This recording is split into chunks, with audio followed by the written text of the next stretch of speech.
Alrighty, welcome back to the Goat Cave podcast. Today's guest is by far one of the most important people ever in the BMX world. He is responsible for creating some of the most well-respected videos, and those videos go on to influence generations of new riders and filmmakers. Not only did he produce videos like Anthem 2, Holy Fit, Grounded, Dance Comp's Roll Call, 1201, and so many more, but he was one of the main filmers behind the lens for all the Road Fools and Props video magazines. He is still very active in the video side of things, with his newest masterpiece coming out tomorrow, which I guess would be yesterday technically, because when we're recording this. But yeah, the Xgames Real BMX video contest. They do a huge television show, 1 hour special on ESPN. And I gotta say, I got an early access to it. It was incredible. It was amazing. Yeah, I'm super excited to talk about that. But yeah, basically, if you've ever seen one of the greatest videos in BMX, it was probably made by our guest today. I'm super excited. I'm super excited to be speaking with someone who's played a huge role in my filming career. Stu Johnson, how are you? Hey man, yeah, I'm good. Just kind of today's this whole week has been crazy because we put the Real BMX parts online. The show airs tomorrow. There's a lot of social media, promotion and all that good stuff to take care of this week. So it's been kind of hectic week, but it's nice that we're finally, basically at the finish line for the project. So yeah, I'm still kind of I'll be decompressing next week, but this week it's still work time. But yeah, thanks for that kind intro. Maybe a hair over the top, but I appreciate the kind words. Yeah, of course. But typically the way I like to do these is that we go way back to when you first started riding, and you actually kind of got started in Fort Wayne, Indiana, correct?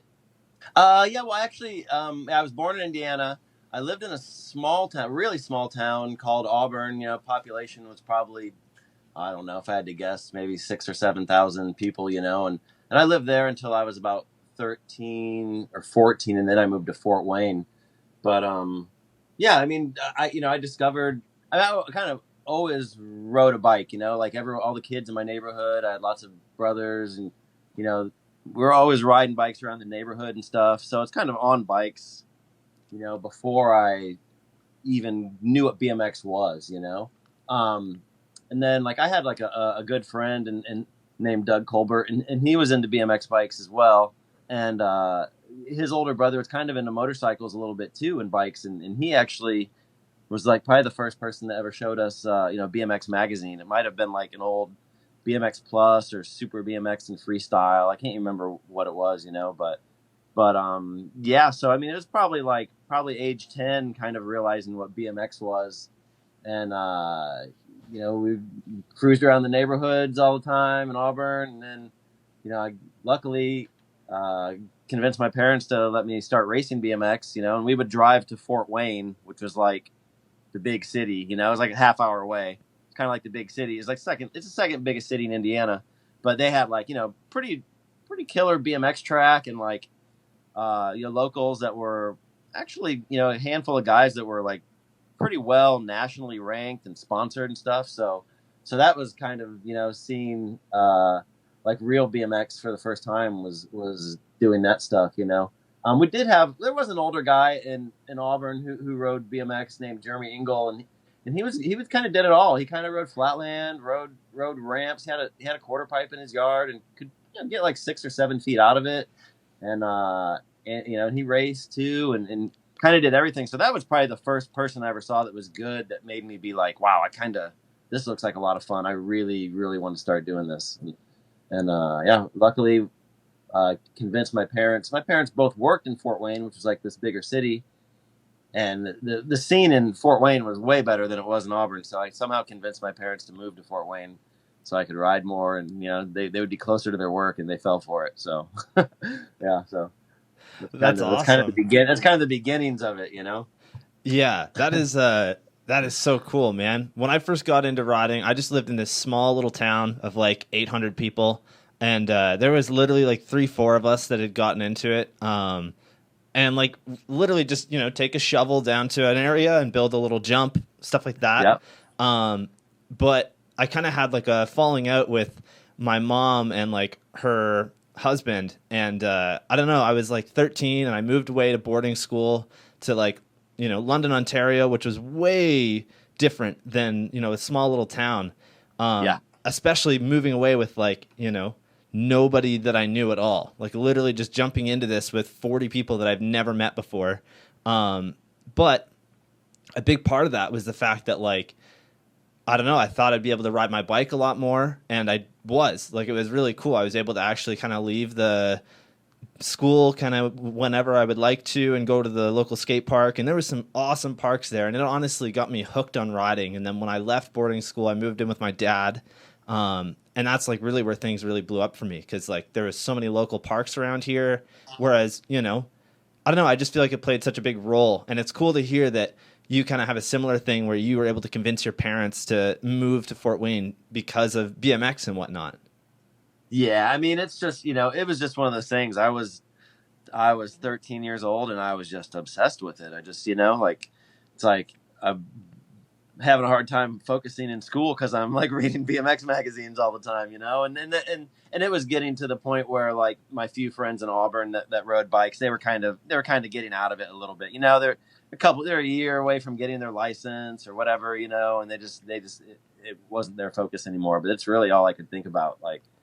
And while I was going to these races, while I was still living in Auburn for a little bit, I would just meet all the guys from Fort Wayne that rode, and the scene was so good. It's just like, God, I just want to be there all the time so I can go ride every day with these people, and that just wasn't happening in Auburn. So that was kind of like all I had on my mind was like, I got to find a way to move to where the scene is, and like, luckily, I was just like, hey, to my folks, I was like, it makes sense that we move there. You guys both work there. You got to drive a half hour there and then a half hour back every day.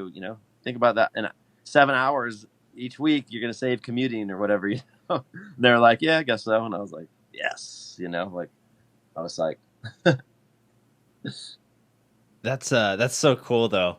So what was the first bike that you ever had? I feel like I had heard that it was either a Hutch or a Huffy somewhere.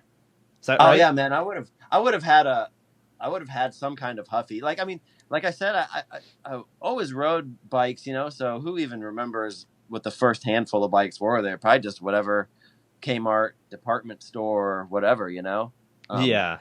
But then the first BMX bike I remember having was I had this Huffy, and I don't know if this is, dating how old I am, but early 80s, there was a video game called Space Invaders, and Huffy had a Space Invaders bike, so it had like the Space Invaders graphic, like themed graphic and all that stuff. And that was the first bike I remember like actually being like, yes, this thing is cool, That is so rad, actually. And it's cool to see that, it wasn't that long ago that Sean Mack did his Pac-Man bike, like still throwing back, I wonder if that was kind of, I had him on the show and we did talk about that, but had I known about that, that Huffy bike, I wonder if he kind of got any inspiration from that.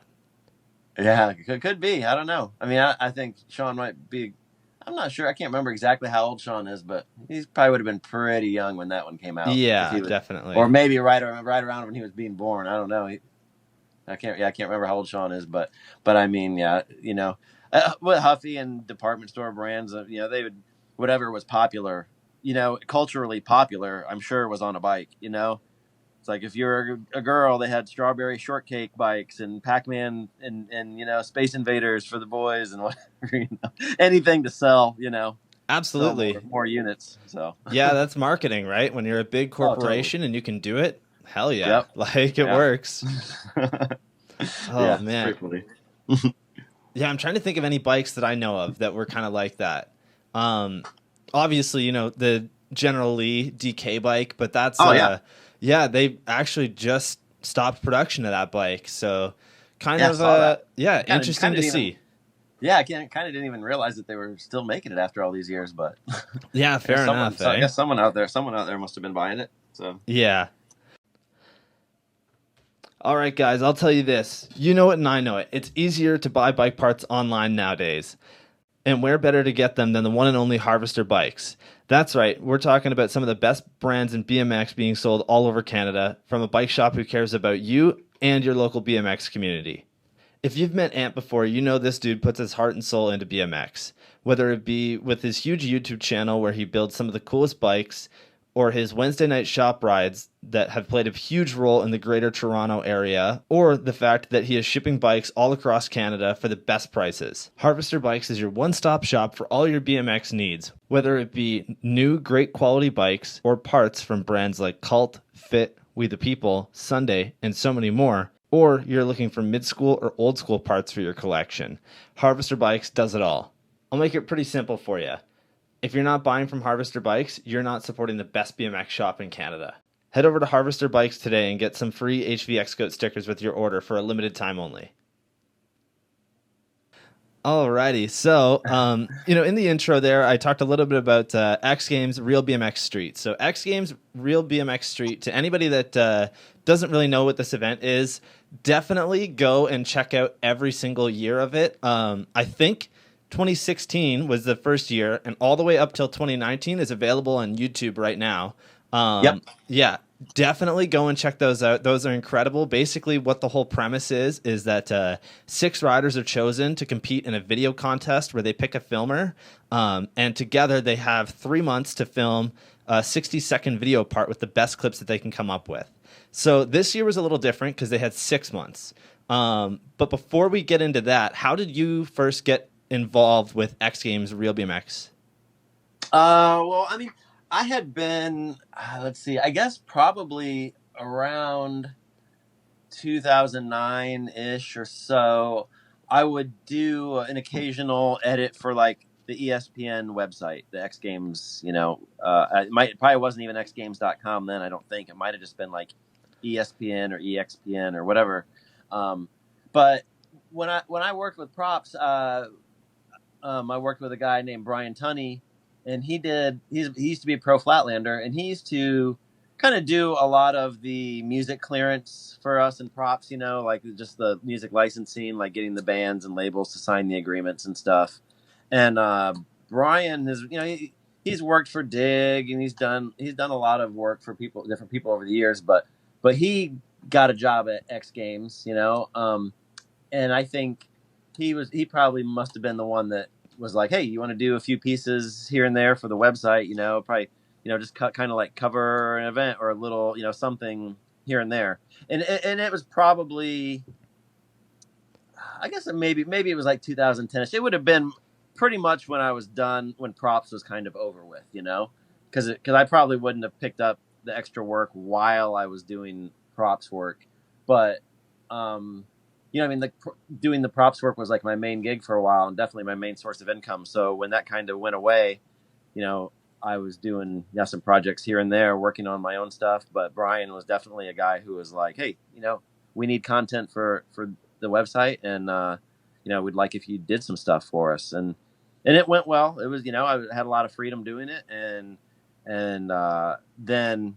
I don't remember exactly what year they started Real Street, which is the skateboarding show, because that's the very first one in the Real series. That was the one that sparked, that came up with the idea of, hey, let's do this show and we're a contest, and we're going to base it around, video parts. They've been doing that. I guess maybe 2010 would have been the first year they did that show. But, each year, as that show was getting more popular, they were starting to add different sports to it. The Real Snow with snowboarding, and then Real Ski, and then they even had like a wakeboarding show and the Real Moto, and when it came time for them to add BMX to the list, I'm sure Brian must have been like, hey, this is the guy we should get to do it. Because I had worked with Brian so much in the past, Yeah. He has to, I've never asked him, and he never confirmed, he's never said otherwise, but I'm sure he was the one that put my name in the hat and was just like, yeah, this is the guy we need to go with. He's already taken on a lot of big projects in his career, and, everything has always gotten done, on time for the most part. And he's done work for us for the website, and all that stuff's been great. And also too, I had been judging, a lot of summer X Games events since around 2010 or 11. Maybe it was 11 or 12. I can't remember exactly. But, so that was probably just another selling point for them, is okay, this guy's already, pretty well involved with a lot of stuff we do. And they just went ahead and took the chance and, asked me if I wanted to do it. And of course I was like, yeah, I mean, I'd love to do it. I felt a little bit in over my head, because, I mean, doing, even making like your own videos, like, like an Anthem 2 or something, I mean, it's definitely involved and you're kind of, organizing with a lot of different people and making it happen. But getting into the realm of producing like a television show was pretty intimidating at first, like I had to start my own LLC. I had to actually become like a real business, and that's the kind of stuff I've avoided for many years, like I just, I'm not a business guy, I like making stuff, but I don't consider myself a business guy in any sense of the word. But, and it's like, okay, well, I have to get a lawyer. We have to sign this 20-page contract that basically may as well be written in Japanese to me, because a lot of this, legal talk, mumbo jumbo, it just goes over my head, like, so it was pretty intimidating. The first year, I'm not going to lie, I was terrified doing it, but we ended up getting it done on time and they were happy with it. And, it was pretty well received in the BMX world. People got behind it and supported it and watched it. And I guess after that, they're like, okay, well, this is the guy that we're going to have keep doing it, like, luckily there haven't been any major catastrophes along the way. So I get to keep doing it. And it's been great. People have been behind it, 110%. Like, all the riders really, I think these kinds of opportunities are so few and far between in BMX that when, riders get invited to an event like this, they really want to put their best foot forward and make something that they're really stoked on, I feel like I had watched a few years of the Real Street Skateboarding show, and you could kind of tell some of the guys in that, they were using like leftover clips from this and that, and but the BMX guys, like, these kinds of opportunities don't come along. So they really put everything they had into them. They really appreciated being invited and really got behind the project. So that makes a world of difference, when you're working with people who are motivated and they want the project to come out just as cool as you do, Yeah, so, absolutely. Yeah. I think, just to go back there on everything with Brian, one thing I love about Brian is that he is seriously just like the biggest BMX nerd, which is awesome. I love it. It's honestly, like, I constantly feel like I'm just one of those dudes that knows so much about BMX just from doing this podcast. But beforehand, I had no knowledge of like half the stuff that goes on. You know what I mean? I had thought at the time that I knew a lot, but like Brian, for sure, I guarantee he has some stories. But he's an encyclopedia of BMX knowledge, for sure. He just soaks it up and remembers it. Yeah, and I think something to point out too is the fact that, if anybody knows anything about like, the media side of BMX things, your name is seriously like the first to come up. Like, I think that definitely played a big role, is that you have an amazing resume of just like, nonstop great projects that you've worked on and that you've produced and came out with, whether it be alongside props, your Anthem series, Fit, anything. Like, any of those big projects were always done really well. So I think that definitely played a huge role in there. Thanks. Yeah, but X Games, I think the first one obviously was skateboarding, and every year I look forward to X Games Real BMX and Real Snow, because I'm not even a snowboarder, but the stuff that those dudes are doing on snowboards is ridiculous. It's like, it blows my mind, because it is like, it's so similar to BMX in a way, but it's so like way beyond that. You know what I mean? Yeah. And those videos are always just beautifully shot. Yeah, I think that's what's cool about snowboarding. My dad, he's a skater, and like, for him, his favorite thing with skateboarding is obviously like, VX footage or anything that's 4:3, like, that is the best for just like skateboarding. But when you look at snowboarding, you really do want that big 16:9 shot, because you've got all this open space for this incredible background. Whereas with skateboarding, half the time the it's landscapes just are beautiful. Yeah. Yeah, exactly. I think that plays a big role in there. Yeah, I look forward to it every year for Real BMX and Real Snow. Real Moto is incredible too. Yeah. And what I love about this series is that like you guys give so much attention to the filmers who I feel, sometimes don't get the credit they deserve, where it's, No, just their totally. name at the end of a video. Whereas like you guys actually interview the filmers and talk about the filming process of this because, being a BMX filmer isn't the easiest job in the world. Like if you No, don't have it's often patience, thankless. yeah, it's for the most often part. thankless. You typically have to, trudge through whatever. And then on top of that, if anything happens with the clip, that's completely on you. Yeah, it can be very stressful. That's probably like with this project, I can enjoy it a lot more than I ever could any other project I worked on because it is so less stressful for me. I'm just shooting behind the scenes. It's basically impossible for me to mess up. Like it's just I'm just shooting something. Like, Yeah, exactly. half the time I don't even want to try and give away the trick in the clip. So I'm just shooting whatever. But it is a stressful job. It is stressful. You have these guys that are they're doing incredibly dangerous stuff half the time. Oh, And, yeah. It can and will go south sometimes, and it's not easy to handle. Yeah, it's not. You got to be the one there to help pick up the pieces. Like, Well, yeah. And if you don't want to be the one that messes up, you don't want this filmer who's overcoming this huge challenge, something that's terrifying or whatever. They finally do it and they're on cloud 9, and then they watch the footage and they're not happy with the clip. That's stressful. You want to keep them happy. You want them both be happy. Absolutely. It's a lot of pressure. So I don't miss the pressure. I mean, there is pressure for me when it comes to delivering the show and whatever, but I don't consider it to be half as stressful as actually filming the parts. Like, yeah, what those guys do, I've been there before, and it is not easy. So yeah, for me, it's like, well, it's technically it's a team. They're splitting the prize money. It's like they both are being judged, on what they do.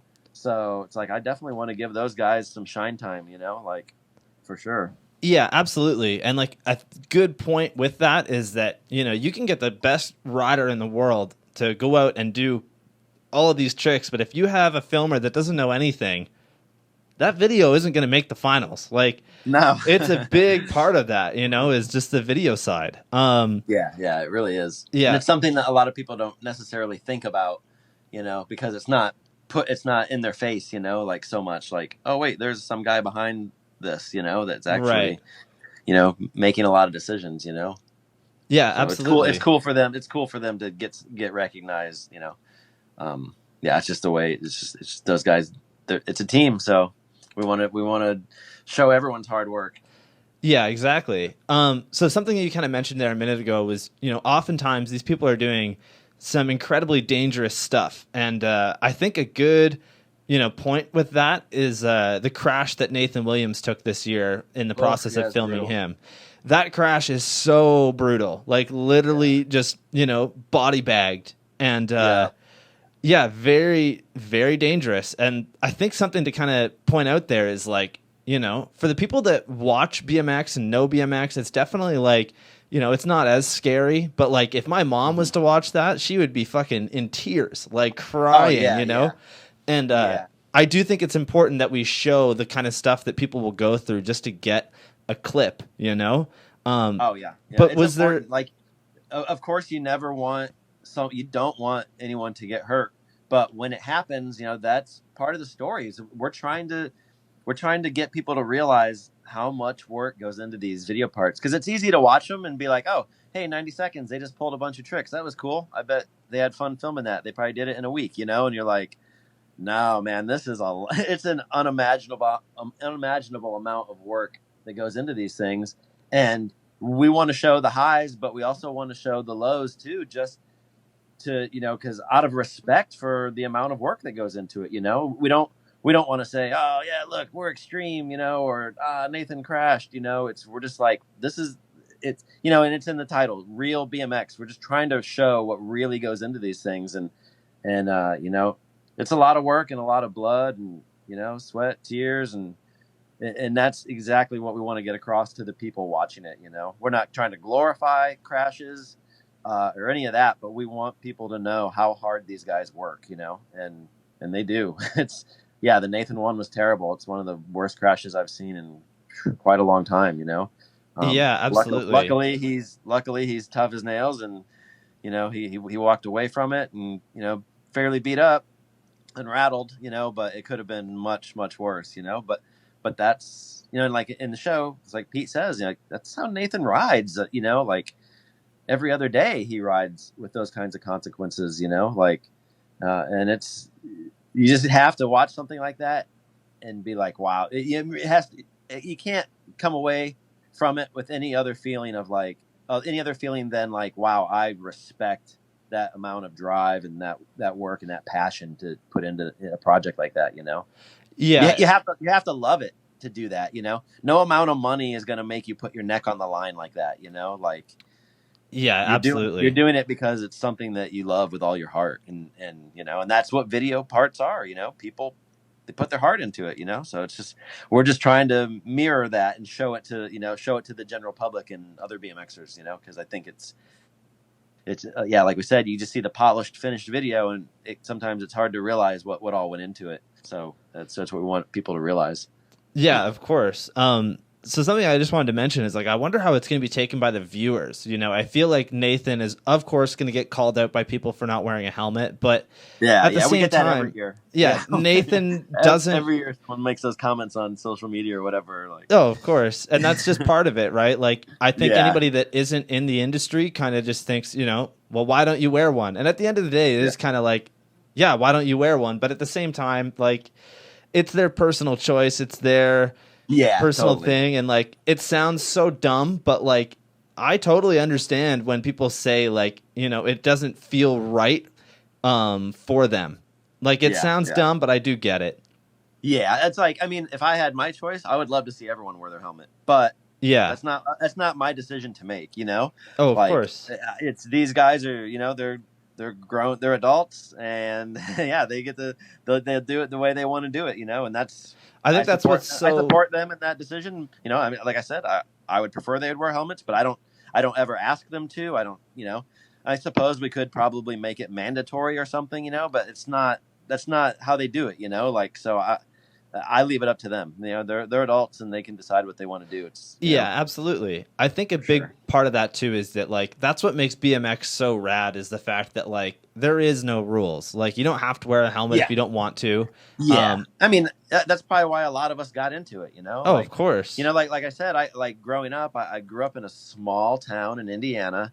And almost everyone, they were either into football or baseball or traditional sports, which whatever, that's totally fine.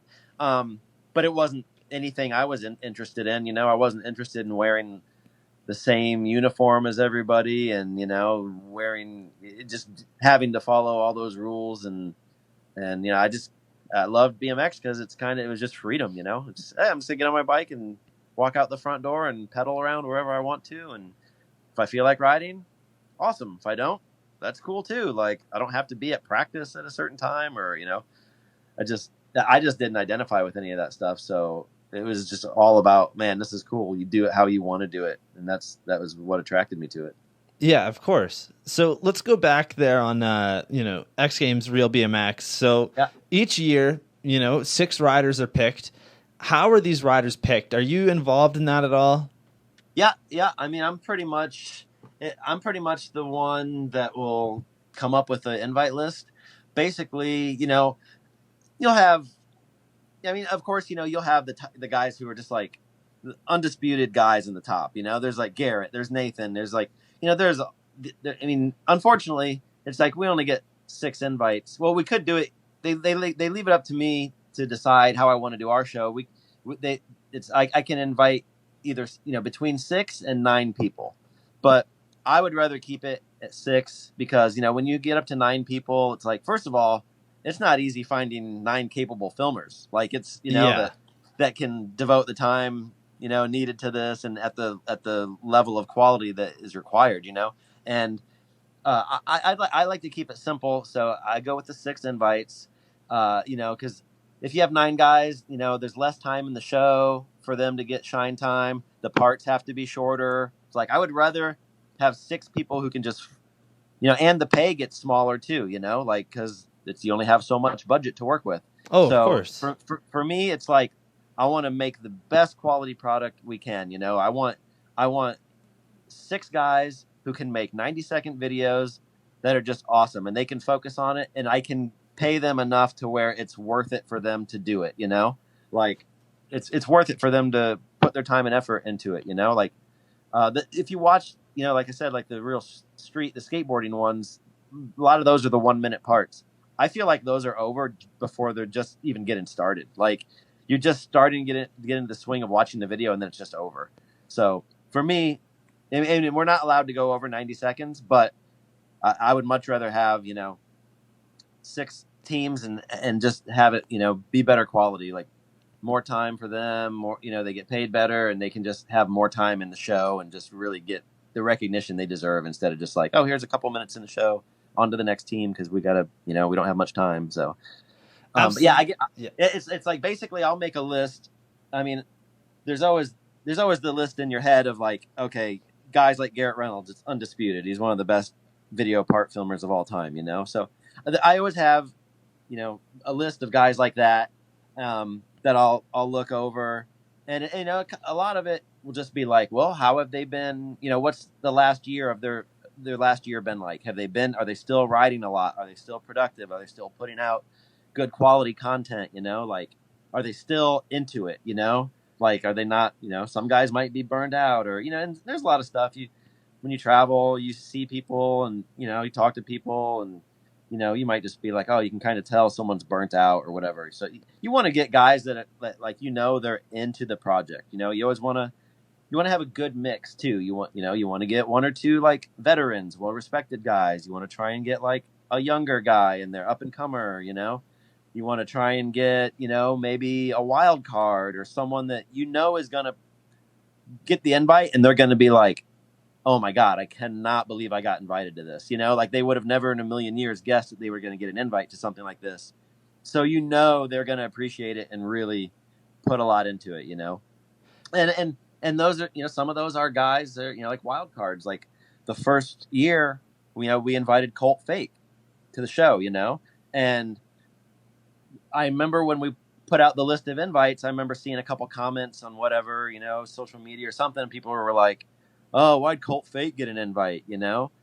And but Colt Fake is someone who I follow on social media, and I think the year before maybe he had put out like him and Trey did that, like the monster ramp part with Ride. Yeah.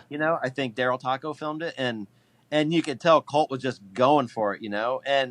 And Colt's always been a guy that whenever I've seen footage of him, he was just doing crazy shit. And you're like, wow, this guy is a lunatic. Like, he's not afraid, and then I would see on his Instagram, I would see like the craziest trick, and it's filmed on like a flip phone piece of crap phone. And it's just like the worst quality. And you're like, this guy goes for it no matter what. Like, I guarantee he does wild stuff when there isn't even a camera there, because that's just the way he rides. It's just the way he rides, and he's passionate about riding.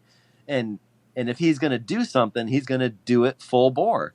And I had just seen a couple of those clips on his social media, and I'm like, I know if this guy gets an invite, he is just going to go ape shit for this. He's going to it's going to be wild. There's no way around it. At the very least, it's going to be one of the most entertaining things you've ever seen, regardless of what he pulls or what he doesn't pull. And it was just a gut feeling. But then when I called him up, he was just, and invited him, he was floored, and that's what I want. I want someone that is like, hell yes, I want to be a part of this. I want to work on this project and have, a guy like Colt Fake, it's not, for you call him up and you say, hey, I want to do this thing, and you're going to be on ABC television, which is like major network television in the States, like his mind is blown. My mind is blown that we get to make it, but like, he doesn't, it's just, he just can't fathom that he's getting asked to do something like that, you know? So you know that he's going to put every ounce of his heart into that project. And, you know, he ended up getting the fan favorite and the silver medal that first year, which was an awesome feeling, you know? And then after that, some people were like, oh, okay, I get it now why he got invited, you know? But yeah, it's like I said, I always want to invite a couple of the guys that you kind of know are going to get invited. They're just like the big names, you know? Yeah, of course. Garrett Reynolds, Nathan Williams, like you got to have those guys in there because they're the best and they put out amazing stuff and they're cool dudes.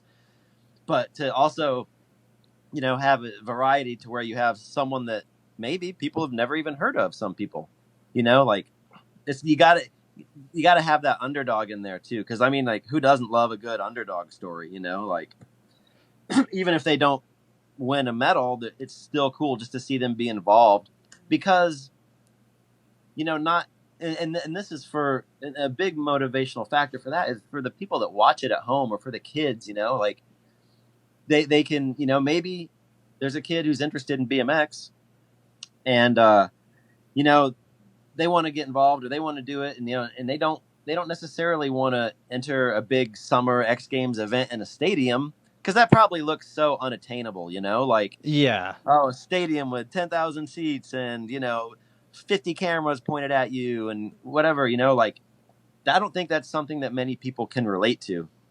But if you're someone that just likes cruising and filming or whatever, and then you see this show and you're like, oh, wow, maybe this is something that I could do. Not necessarily be in the show.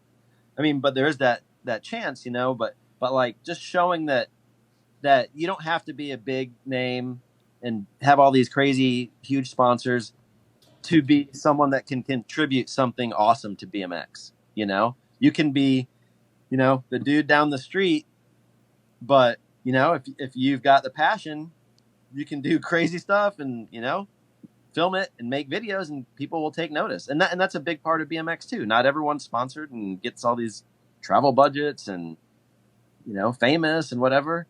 But you can still do something on a smaller scale, but still contribute to BMX in the same way. And that way is just by like inspiring people with your videos, you know? Yeah, absolutely. And maybe it's not even the most progressive riding, you know, maybe it's not the most cutting edge, but you can put your own personality into it, your own spin, your own take on it, you know, your own creativeness, you know, like, you know, and still contribute to BMX in that way. It doesn't have to be, and again, that comes down to there's not any rules in BMX.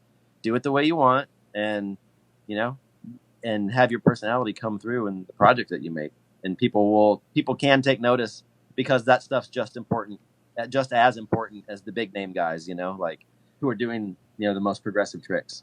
So it takes all kinds to make it. That's what makes BMX awesome. Hell yeah. That is long-winded answer. Sorry about that. No, that was perfect. You know, I actually felt the same way about Colt Fake in that, like, when I saw that he was going to be a part of it, I was so excited because, you know, I've followed Colt for years. I know the riding that he throws out there, and I know the stuff that he does. And, like, you know, I have nothing against the other guys that were in there, but Colt is such a, like, you know, that video part was seriously one of his best video parts ever. Like, and it's a 90-second part on ESPN. Yeah. You know what I mean? Like, it's so, it's so wild. And like, I just love the fact that, you know, he definitely earned fan favorite with the stuff that he was doing. I believe that was the year where they did the Molotov cocktail, right? Where he throws it up. Yep. Yeah, just that kind of stuff where it's like, it doesn't have to be just the tricks. Like, you know, the work that goes into the filming is a big part of it as well. And the fact that they did that was really cool. Yeah. Colt's a wild, creative dude, you know? So it's like, that's what I want. I want your personality to come across in the parts too, you know? Riding's great, but it's not all riding. You want some personality, you know, like you want some inspiration, you know, like, and he brought it. So, absolutely. You know, and also to the fact too, that, you know, like, you know, growing up in Indiana, I was, you know, a small town kid. I was into heavy metal. I had long hair, you know. So like me, it's kind of, the landscape's kind of changed in modern day. You know, now you see basketball players and football players. They're covered in tattoos and whatever. But back then I would see all these people do these sports and like, you know, no one had long hair. None of those guys were listening to heavy metal. So I didn't like feel like I could even relate to anybody. But when we do a show like Real BMX, and I want not only different riding styles, but I want different personalities, different cultures, different backgrounds. I want all that in the show because maybe you have a kid with long hair who lives in middle of nowhere Indiana like I did, and he likes heavy music, and he sees he might see someone's part. Maybe he sees a Chad Curley part, and Chad's riding to hip hop and doing technical riding, and the kid doesn't latch onto that, but then he sees Colt Fake with long hair jumping off roofs, and he's like, whoa, that looks cool. Or vice versa. Maybe you have a kid who loves hip hop. He loves the technical riding. He sees Chad Curley, and he's like, he can relate to him, and he's like, that's what I want to do. I want a broad spectrum of like different types of people to see the show and be like, yeah, you don't do BMX any one certain way, and you don't have to be a certain type of person to do it.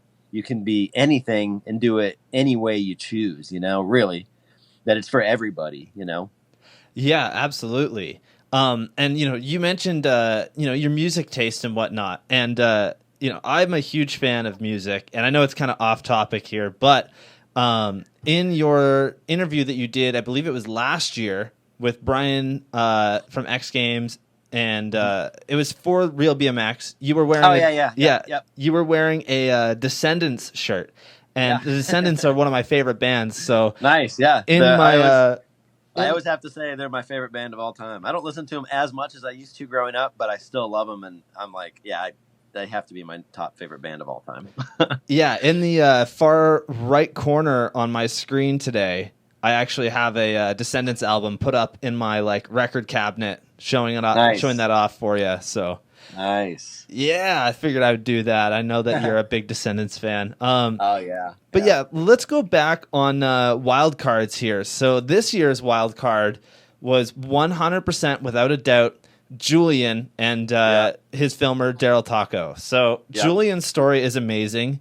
I personally believe that he proved to the world that he can do anything, and that you can do anything if you put your mind to it. And for those that are unaware, Julian at the age of 7 had a tragic skateboarding accident that resulted in the loss of his left leg. However, he didn't let that stop him. Him and Daryl produced a video part that will be looked at in 50 years as one of the best video parts in the world. It's so inspiring. It's such a great video part. How was Julian chosen as a rider this year? Well, I can't even remember how long ago. It was a handful of years back. I had seen a clip of Julian on social media, or I can't even remember exactly where, but I had seen a clip of him somewhere, and I was like, oh wow, that's amazing. This kid is he's doing it. And definitely a cool clip to see and inspiring. And then I guess it was maybe 3 years ago.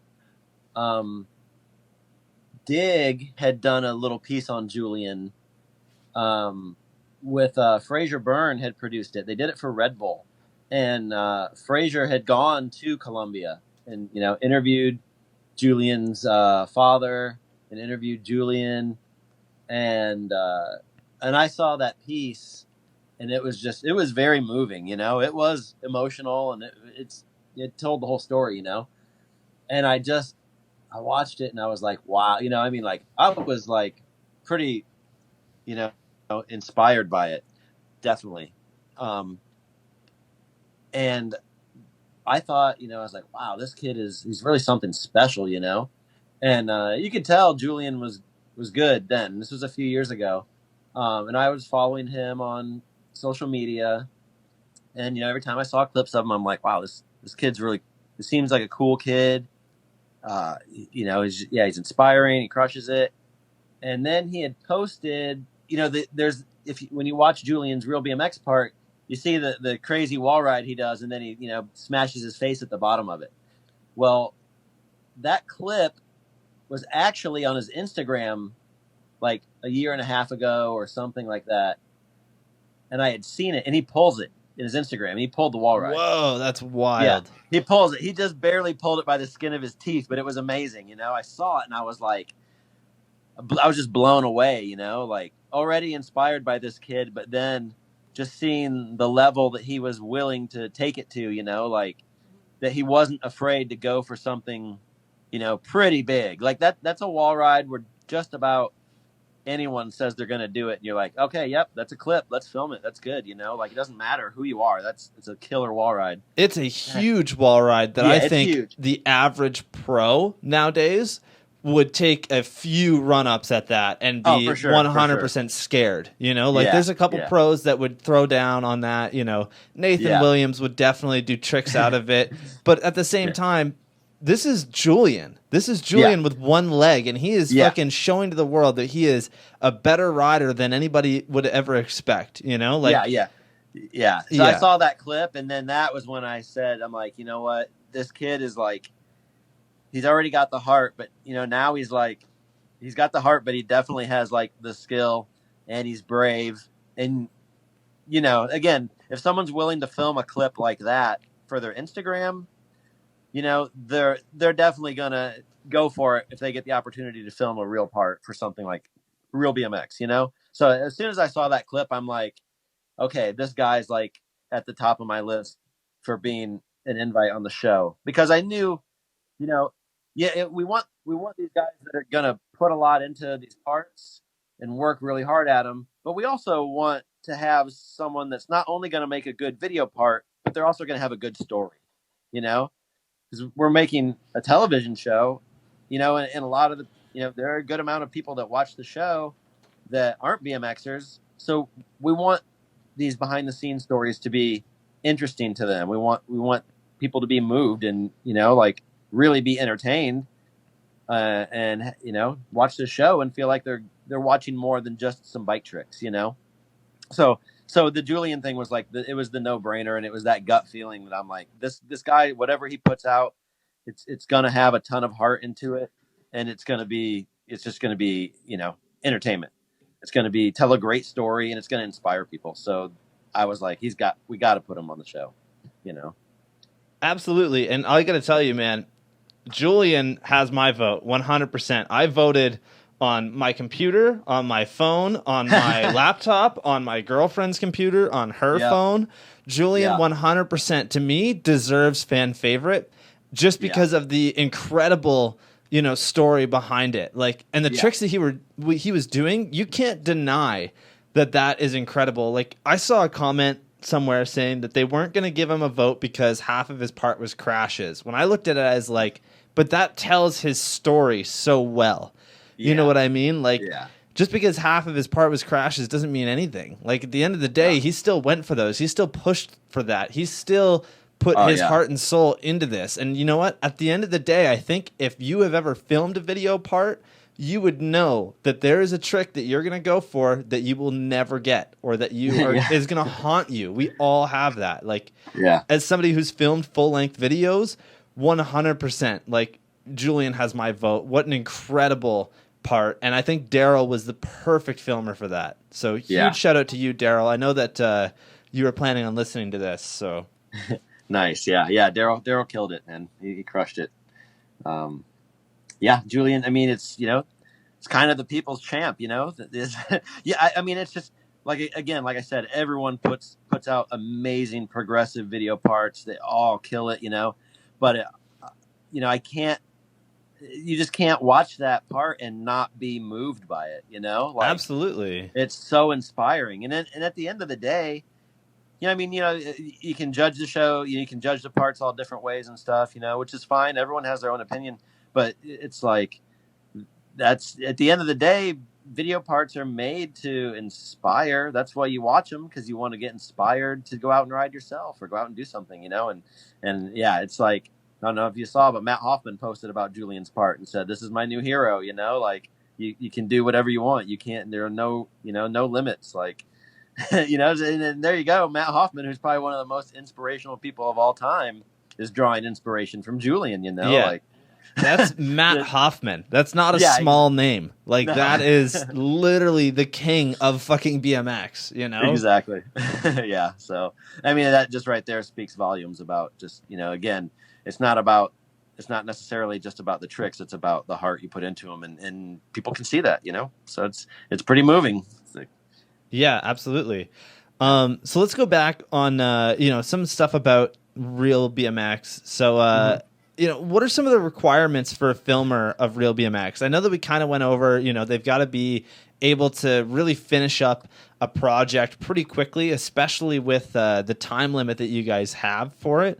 But obviously when it comes to video and whatnot, all of the parts are filmed in at least 1080, maybe with B-roll from like a high 8 or maybe like just SD footage. Is that a big requirement there, that everything needs to be like 1080 minimum? Yeah, I mean, it definitely is, because, like, of course we put all this stuff online, but the bottom line is we're producing a television show, so for a major network television. Yeah. So if I came at them with, with a 4:3, something like that, some SD, they would just be like, come on, guys, this isn't going to cut it, especially because, like I said, when you watch the, the Real Moto or the Real Snow shows, that some of that production work is just so high end, Oh my God, yeah. So there is definitely they're definitely gonna be, okay, we have to have a certain level of quality here that we have to meet with, So it's, you have to be able to, you definitely have to be able to do that, and really, like, it's kind of, you need someone that really has done, it has, at least filmed a few video parts before or something, like, I think really it kind of regulates itself, though, because the filmer, they know, or the writer, that they get to pick the filmer, and they know, well, if I pick a guy who is not a good filmer, it's gonna, ultimately my score is gonna suffer, like, if I'm gonna go out there and really bust my ass and put a lot of skin and blood into the video part, then you want someone who is going to come through, just as much as you're coming through. You want it's some of the best writers in the world, so they're going to naturally want some of the best filmers in the world. Absolutely.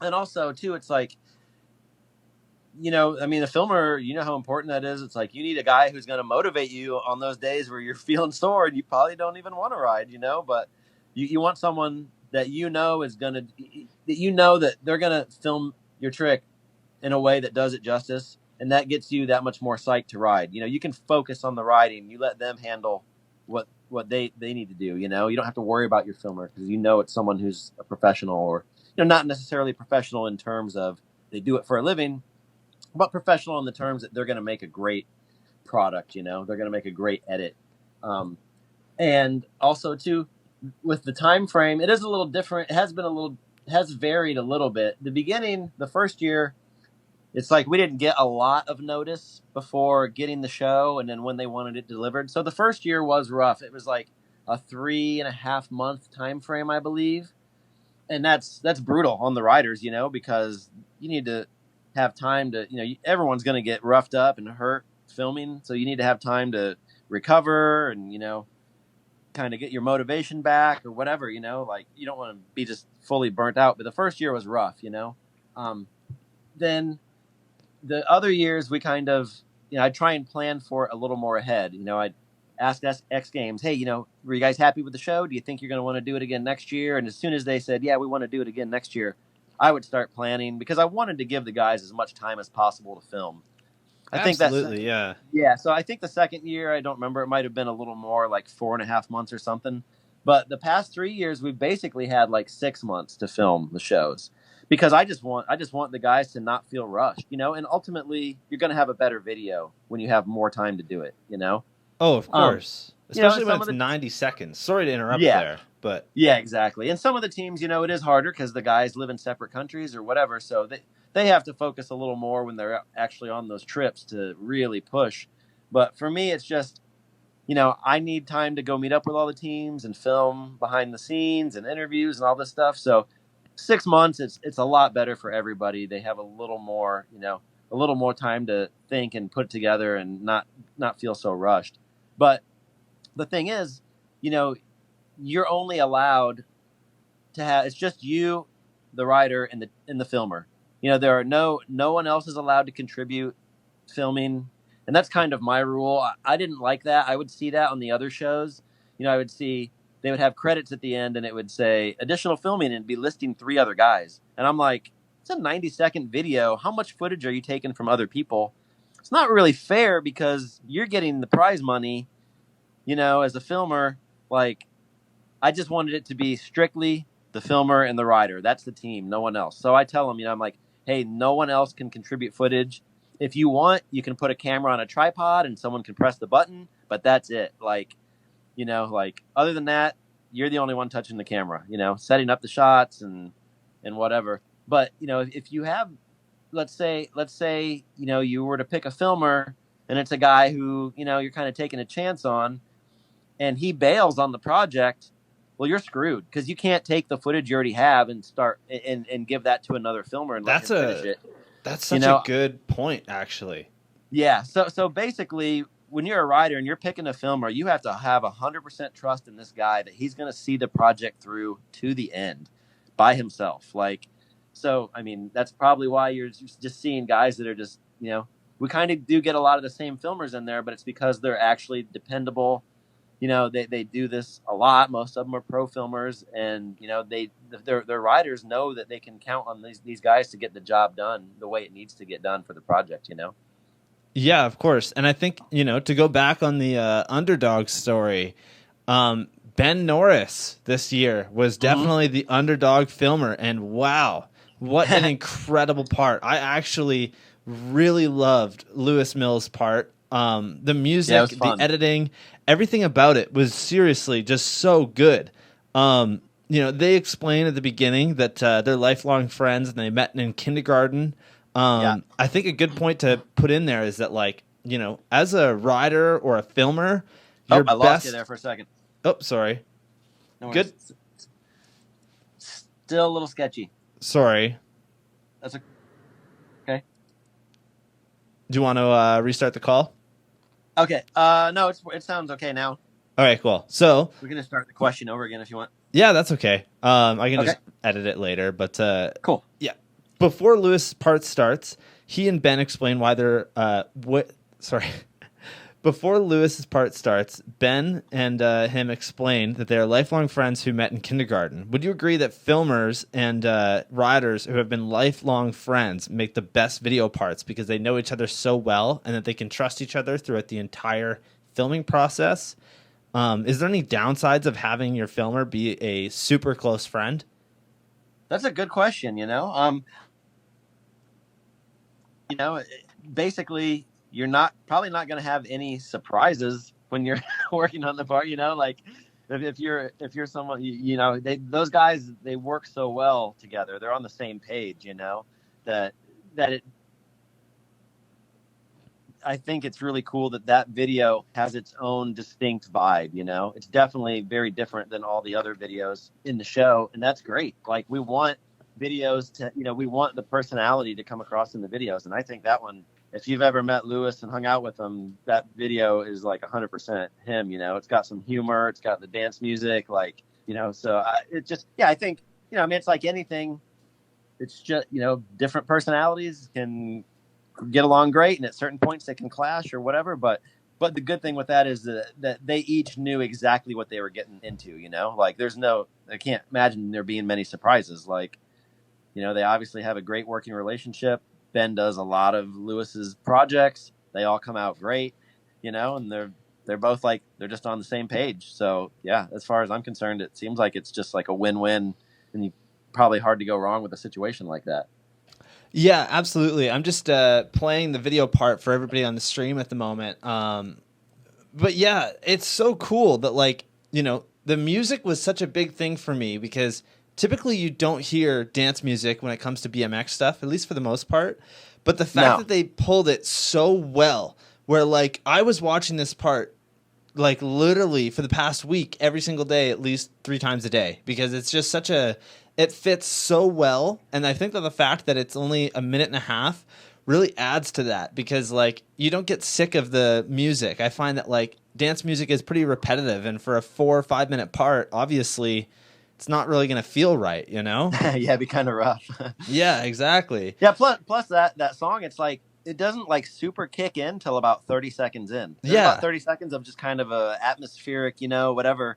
And it's cool. It's like, Ben's his video is like, it's not traditional in that regard, that the name title doesn't even come on until about 30 seconds in the video when the music really kicks in. So like, that's different. Most people, it's like their name title is like the first thing you see on the screen or within the first 5 seconds. Yeah, but of course. Also it's not traditional that you would hear like dance music in most videos, but that's it all works. It's like, oh, okay, well, because that's the funny thing is, people try and sometimes people will be like, oh, there's a formula, you need to do this and this to have like the perfect video part or a great video part, but there's no hard lines or hard rules. Like that music fits. Like if I made a video with a dance song, I think people would be like, what? Like that doesn't seem right, and I'd probably be forcing it because I don't really listen to dance music, but those guys do, and it worked for his part. Like you saw on the show, it's kind of funny, like Sean Burns says, oh, it kind of looks like Lewis is dancing in the way he rides because he's, like so that dance song makes perfect sense, Yeah, absolutely. And again, that's just one of those things where it's like it's someone's personality that you get in the video, and music choice is a big part of that. So that is another way for them to show who Lewis is as a person, and I think they pulled it off, Yeah, and what I love about Lewis's part too is that throughout the whole video they have like 1 second cuts where it will cut to like maybe a clip of like maybe just a quick clip of Lewis or something. They also have a clip of Garrett in there, which is really funny. But I think the whole thing is just like they really timed that out really well as well with the music. Even with the clip of Garrett where it's just him like looking up, pointing. It just works so well where like it looks good. It fits the video part. It's not even Lewis. It's just Garrett. Like anybody else would see that and be like, why is the other competitor in here? But which is cool. I mean, it goes to show that these guys, they're not really competing against each other. They're all just trying to make something really cool. They're competing with themselves, not against each other. Yeah. And that shows a good aspect of it, and like Dennis is in there too, like just that. It's that riding aspect where you pull something and you're stoked on it, and your friends are happy for you, So it is technically a big competition, and that's, I don't know. It's kind of no one that's the downfall of not the downfall, but it's like always the one point of the show that I'm like that isn't as important to me. Like I don't want someone to be the winner and someone to be the loser. We just have to do that in order to get the show. That's That's the format. It's all part of it. That's the format. It's the necessary evil of doing the show, because all the videos are great. All of I don't necessarily think one is better than any other one. In the show, they're all their own thing, and all these guys put a lot of amazing work into them, and it shows. So it's just it's cool to show that aspect. The friendly aspect in it. I think the camaraderie for sure. Yeah, of course, and that was something I was going to mention is just the fact that like what I love about like Real BMX is that they're not competing against each other, but they are at the same time. Where like Lewis, he rides for Fiend, does he not? Oh yeah, totally. Yeah, and that's Garrett's company. How crazy is that? And the whole Ender situation. Yeah, that is that's something I definitely want to bring up. Yeah, that's pretty funny. I think it was just an accident. Oh, of course. It was, obviously they weren't talking, like it's not like, Garrett's such an awesome dude. If he knew Lewis did that, he wouldn't have gone out and done it. But, it's like they're all chasing progression just for their own sake, their own fulfillment of learning new tricks and pushing themselves. And, obviously Lewis is a guy who grew up looking up to Garrett, and, there are some similarities in their riding. They're both very technical, and he rides for Fiend and everything. So it's just people chasing progression. It's not like, oh, I'm gonna one up him or he's gonna one up me and do it on something bigger. It's like it's just pretty funny that they never had actually talked about it, and they actually both got put in the videos, and it was too late to change them. Yeah, so, I was gonna ask, do they have like kind of a quote unquote contractable agreement that they aren't supposed to talk about the clips that they are filming? No, they totally can. Yeah. There's nothing like that. It's all do whatever you want to do and talk to whoever you want, do whatever. I just kind of asked the dudes not to like, once, there's a deadline, I kind of asked the dudes, hey, don't go around sharing your part to a whole bunch of people. Cause especially this year, our scheduling was a little crazy. So the parts were pretty much done by the beginning of like March, I think. Yeah. So we had to kind of sit on the parts for a long time. So that was just me. Like, I just don't want something to get spoiled and accidentally get shown, or whatever. I just want to try and keep everything under wraps. So when people finally get to see it, it's all fresh and new and a surprise.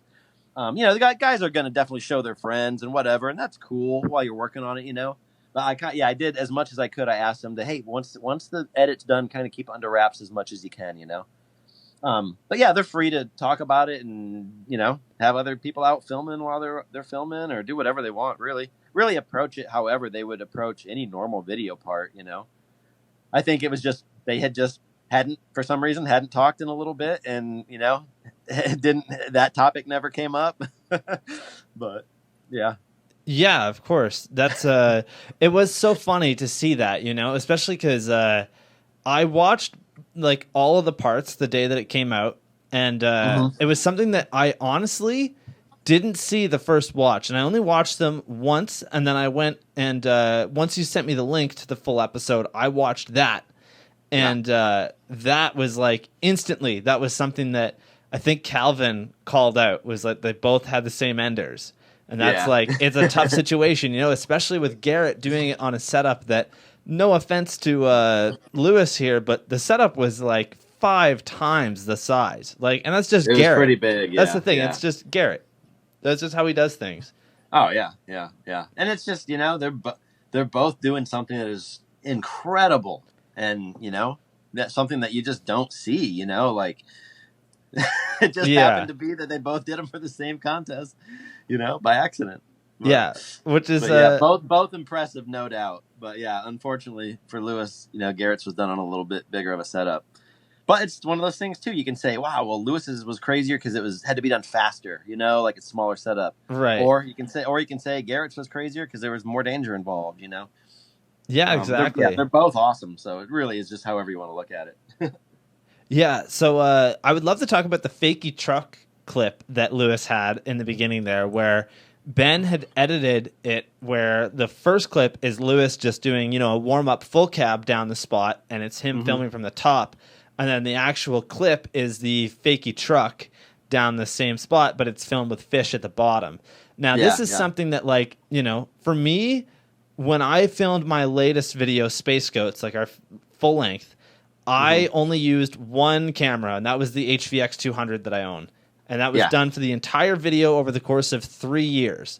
And the way that we would film double angles is we would either have the person fake the trick, or they would try it from one angle, and then, they might eat it. And then I would manage to edit it and use some, movie magic to really make it look proper, where you have 2 different angles.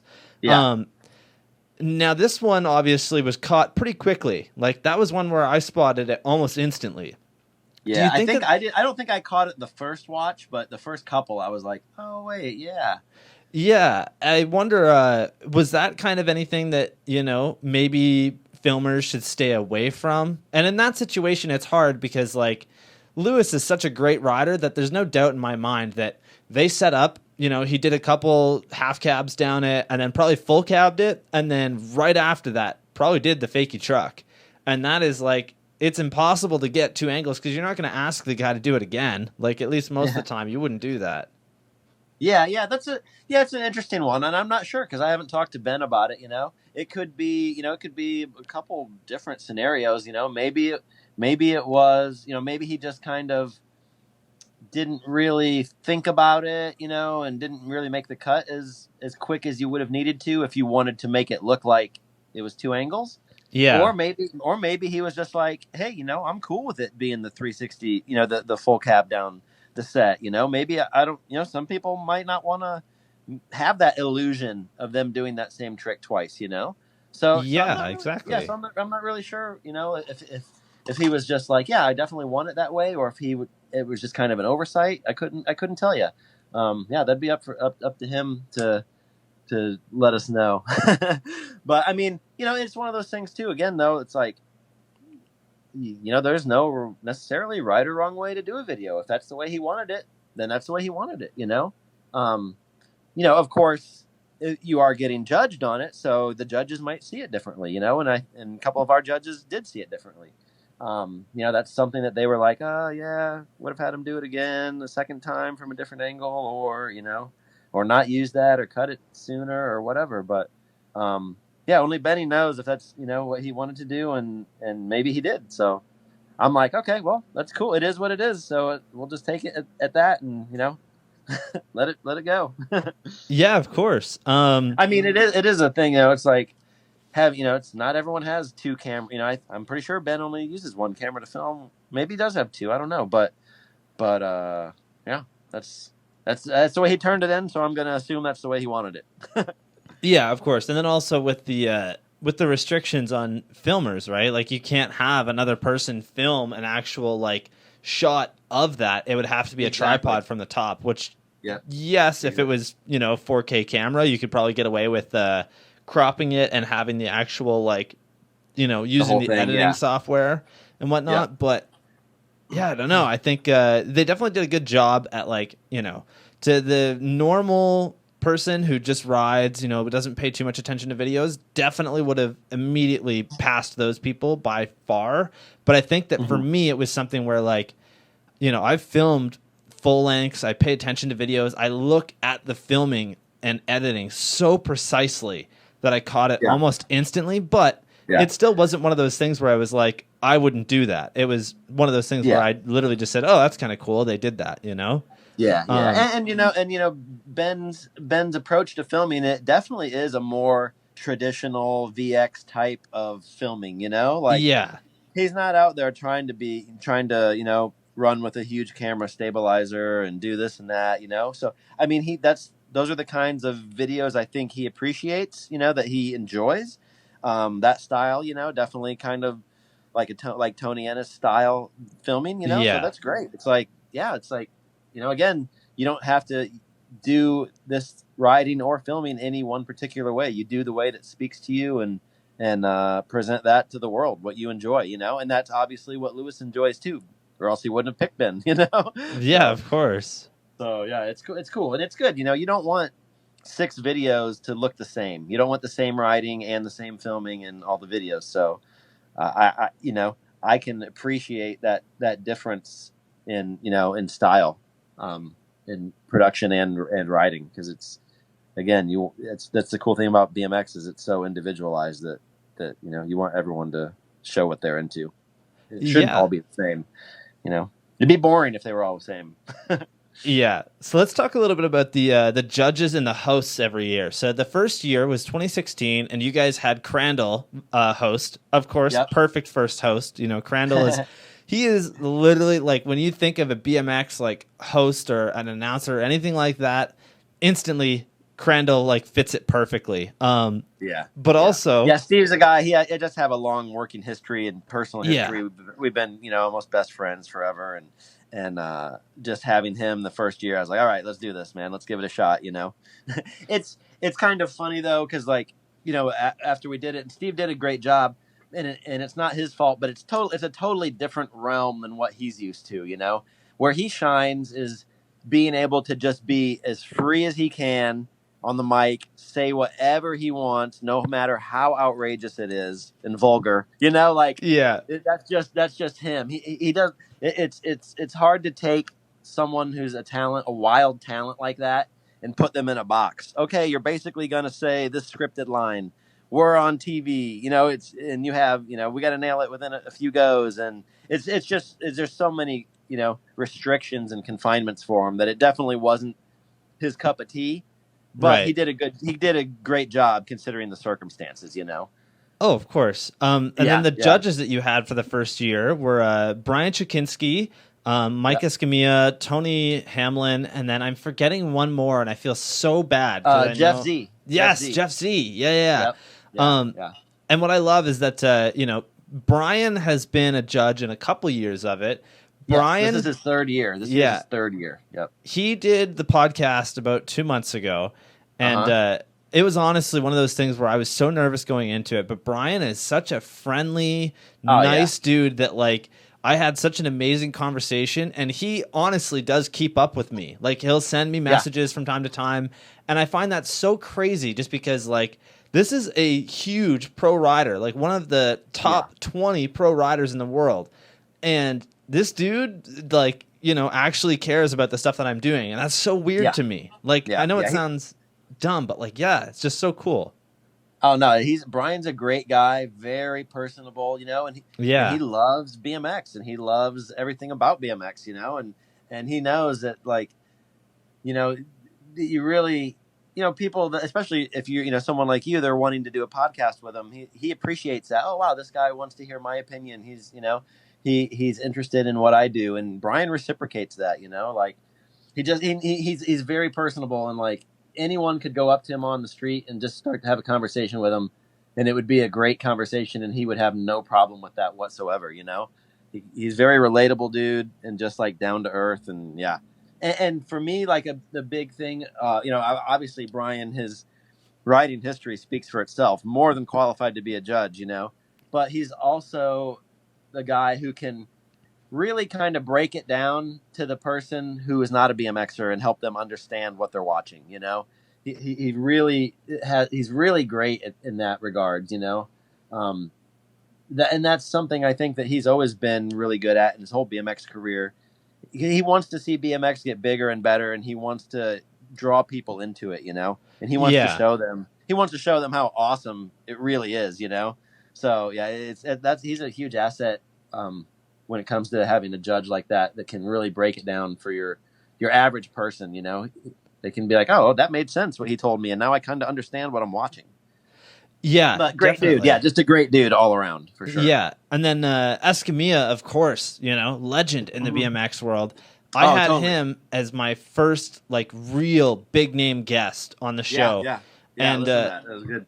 Yeah, to be honest with you, I felt like it was the worst interview I've ever done because I was so fucking nervous, and that was at the point where I was live streaming it. And for him, you know, he's got a daughter, and I completely understood the fact that like it's going to make more sense if he can do it when she's already in bed and everything, and he's got a couple hours, right? So here it was midnight, and for him it was 9 p.m. and it's already like, you know, pretty late and whatnot. I'd been stressing about it all day. We start doing it, and I honestly just felt like, you know, it was the first big pro, so I completely understand why I would feel like this, but I feel like I just did such a terrible job. But to anybody that did listen to it, like I got a lot of messages of people saying like, good job, man, that was awesome. And that's cool. That's the cool thing though about BMX is like I said, me producing a show the first year, I was terrified, you know. I am also like, I get nervous getting interviewed sometimes, you know, like the ESPN interview you said you saw from last year. I was terrified, you know, but like that's the whole thing about BMX is like something might be scary or intimidating to you, but you gotta go for it anyways. You gotta try it, you know, because you know, like you want to do this, and it might not always be a success, you know, but whether it's a success or a failure, you always learn something from it, you know, and that's what helps you get better at it. Absolutely. Yeah. So moving on from that, this year you guys had Dakota Roche as the host, amazing host, and then the three judges were Sean Burns, Brian Chikinski, and Calvin Koshevich, which incredible. You know, I think Burns is definitely one of the best judges for this kind of event. I don't know why, but like just the way that he is on TV is incredible. Like, he's funny. Yeah. So. And Burns is a close friend of yours as well, so I think that really kind of plays into that. You know. Yeah.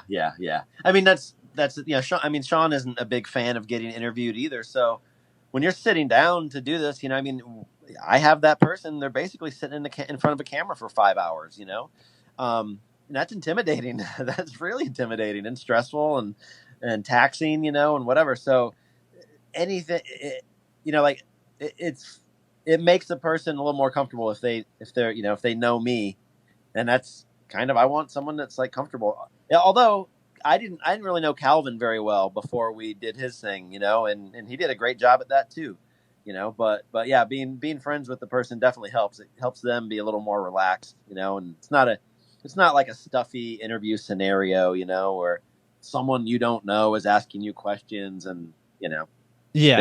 they couldn't tell you one way or the other. You know, they might not have some of the knowledge that someone that does know that person has. You know, so yeah, it's definitely a plus being able to be a friend with someone who I'm interviewing, and that helps them and me both be kind of a little more relaxed. Yeah. So I guess the question I'm kind of asking here is, you know, obviously I believe it would be you that decides who the judges are and whatnot, but what are some of the like aspects that you look for in a judge or in a host as well? Yeah, well, you know, I mean, the most important part is they have to be somewhat comfortable in front of a camera for a long period of time. You know, Yeah. as for a judge, you know, it needs to be someone who can kind of, you know, they know what they like. They can articulate that. You know, they can explain the intricacies of what's going on the screen.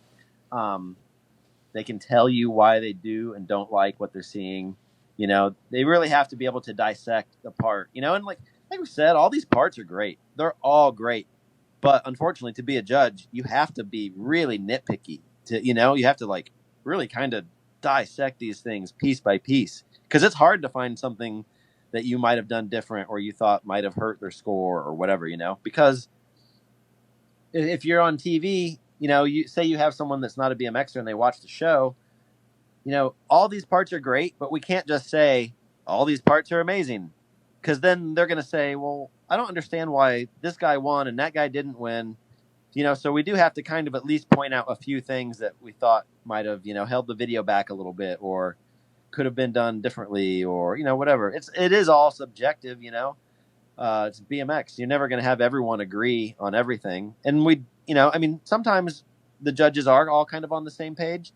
This year, it was like they mostly agreed on two of the guys on the podium. Well, I guess this comes out after the show. So most everyone agreed that they did all agree that Garrett and Nathan should be on the podium. Yeah. But when it came to third place, they were all over. I mean, all the rest of the placings, they were all over the place. So it was really up in the air, you know, for who got the third place medal, you know, Eric. But yeah, I don't even remember really what the question was. I mean, yeah, you just want a judge that is, you know, that they have to be able to look at this stuff objectively too, you know, like Sean Burns does not ride like Garrett Reynolds, you know, Yeah. but he can appreciate what Garrett is doing, and he knows it's hard, you know, and he respects that, and he judges it like that, you know. There are definitely years, you know, and I don't judge these. I just organize it. So, but I always have, you know, of course, I watch the videos and I'm like in my head, I always have, oh, I think that person should win and this person, you know, and lots of times it is a little bit different than what the judges come up with, and I'm fine with that, you know. Like, it's like I said, it could go. They're all great videos, and it really could go any different direction, and these judges could say, oh, well, this is why I like that video more than the others, and they could say that for any of the videos, really, you know. So yeah, it's just these guys. I just need them to, you know, be able to pick the stuff that they like and say why they like it, you know. And also too, it doesn't have to be, you know, maybe one of these judges enjoyed one video the most, but just because they enjoyed it more than the others doesn't mean that they think that one necessarily is the winner, you know. They're respecting the hard work that went into these things, you know, from all different aspects: the production, the filming, the creativity, you know, the spot usage.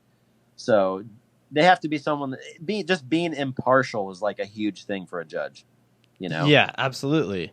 I was going to ask, so, you know, this year we had 6 incredible parts from, let's see here. We had Simone Baracco with Ryan Chadwick, Lewis Mills, Ben Norris, Nathan Williams with Peter Adams, Julian with Daryl Taco, Garrett and Tony. So Yep. between these 6 amazing parts, And Eric and Walter. yeah, Eric and Walter. Sorry, I totally right. somehow missed that. Yeah, so out of these 6 amazing parts, you know, obviously, like you said, you've got an idea in your mind of who would win if you were a judge. Would you mind sharing that with us, or would you rather skip on that? Well, this year I didn't so much. I mean, I would have to say, as far as, you know, I watched the videos, and Julian's is the one that moves me the most, you know? Yeah. But, you know, Yes, he didn't pull some of the clips. Yes, some of these other guys did mind blowing stuff. It can be a toss up at times. And this year, I didn't ever really necessarily have one clear cut winner in my head. And it kind of like the first couple of years, I always kind of did. But then this year and last year, I'm always kind of like, I just kind of let it be what it is, and I just enjoy the parts for what they are. Which sounds like kind of like a cop out for me giving you an answer, but That's okay. Yeah, it's like I don't nowadays I don't think about it too much because it doesn't matter what I think. I'm not a judge. There you go. Yep. Yeah, so you know what? I had so many more like things about X Games Real BMX, but we've spent seriously an hour on this now. So let's kind of move on from there. I think overall the whole thing was amazing. You did an amazing job, and 2020 was the best year for X Games Real BMX in my mind so far. Oh, thank you. And that's coming from a huge fan. Like I've watched this for years. Yeah, I appreciate that. It's nice to know that people are like into the show. I think it's kind of one of my biggest goals with the show is making something that obviously like, you're kind of like quote unquote like X Games crowd, people who think this stuff's cool, but they might not necessarily do it. Like I want them to enjoy the show, but I also want, hardcore, quote unquote hardcore BMXers, just people that love BMX. I want them to watch the show and like say, oh wow, I'm stoked on that show. It might have been like an X Games something, but it wasn't cheesy. It really kind of showed what BMX is like about to some people. Not everyone's into filming video parts, but I feel like most stuff associated with X Games, people just think, oh, a stadium, these crazy courses, cameras everywhere, and they think it's like cheesy or whatever. I want people to kind of come away from this and be like, oh, that was cool. That was something that I can say was actually entertaining to me. And it, I watch it and I'm proud to be a BMXer, and it's cool to see this aspect of bike riding, which doesn't really get much limelight, to like actually have like a really cool big stage to be on and like for it to be somewhat authentic, Yeah, exactly. And, one other thing there, it's presented by Hot Pockets. And that's pretty rad. The very first year it was. Yeah. It was the first year. Yeah, so it's funny. That is obviously the line you got to walk when you're doing something for a big corporation, is that they got to, find a sponsor. Yeah, they got to get advertising and sponsors. And yeah, do I eat Hot Pockets? Nope. I'm a vegetarian. I haven't eaten meat in 23 years. And would I ever eat a Hot Pocket? Probably not after the age of 12. I wouldn't have, but is it awesome that they put up the money to help us make this great show and give BMX a cool stage and actually pay the riders and the filmers a decent amount for their time? And as far as I'm concerned, it's worth it. Like, again, I don't eat Hot Pockets. I don't like Hot Pockets, but I appreciate that, that what they did helped us make this possible, and it was cool. Last year, the show was sponsored by NextCare bandages, so that was nice. That kind of made a little more sense. Yeah. But also too, the second year, the third year, and then this year, we didn't have a title sponsor, so there wasn't that extra money coming in to make these happen. But X Games thought the show was important enough that they bankrolled it themselves and put their own money into it to make it happen. So sometimes you get lucky and you get sponsors for it, and sometimes you don't. But yeah, I'm it's like one of those things I'm incredibly stoked to have an opportunity to make a show like this and show this side of BMX that a lot of people don't get to see. So sometimes it's it comes with a little bit of a price tag, but hey man, I'm right. Definitely, when I said that, I'm not throwing a jab. It's totally something that like, I know. Yeah. I mean, it's funny. It's totally, it is funny, I get it. Cause this show is sponsored by, a couple different places. And that's something that like, it's just the cost of doing business. This stuff is expensive. This costs me a decent amount of money every month. Like not a small amount. You would think that like once you have everything, it's easy, but it's not. And kind of the funny thing was we got that, Hot Pocket sponsored it that first year. And so they, in that show sponsorship, they had a thing where it's like, hey, we want to kind of sponsor one of these riders for just like the show. And they paid Van, like it was Van Homan. Like if you notice in his interview, he has a Hot Pocket shirt on, and that's awesome. Yeah, so he got paid to do, to wear the shirt, and he had to film like a little promo piece with Ryan Navazio, just like it was like under 60 seconds, like just, I think it just went on the social media for a little bit, and it was some riding, and it showed him eating a Hot Pocket, But the funny thing was that while they were filming it, they got like a bunch of coupons to go get these free Hot Pockets to use in the shoot. And while Navaz is like setting up the shots and doing all the stuff, he looks over and Van is like eating the cold Hot Pocket. Like Van, like Navaz is like, dude, save some for when we got to get the shot. Van like actually loved Hot Pockets. That's and incredible. He was eating them with not even being filmed. He was eating them because he loved them. And I was like, I thought that was the funniest thing. That's so and good. Also that same year I was over at Dennis Anderson's house, and like when they told me had to do the Hot Pockets thing, I was like, oh, that's kind of funny, but I don't think any of these guys would really be into, someone will do the sponsorship thing, but I didn't think anyone would be into it. And then while I'm at Dennis's house, I went to get something out of his freezer, and he had like a box of Hot Pockets in the freezer. That's so I know good. He doesn't eat that way now. He eats a lot healthier now, but it kind of blew my mind. It was pretty funny. I was like, okay, well, now I guess it actually makes a little more sense that some of these guys actually do eat this stuff. Yeah. So, okay, it doesn't feel like we're just putting the logo on there and taking the money. Like a couple of the dudes actually were into the stuff, which is funny. Yeah, that's so good. Definitely. But regardless, regardless, it's nice to be able to,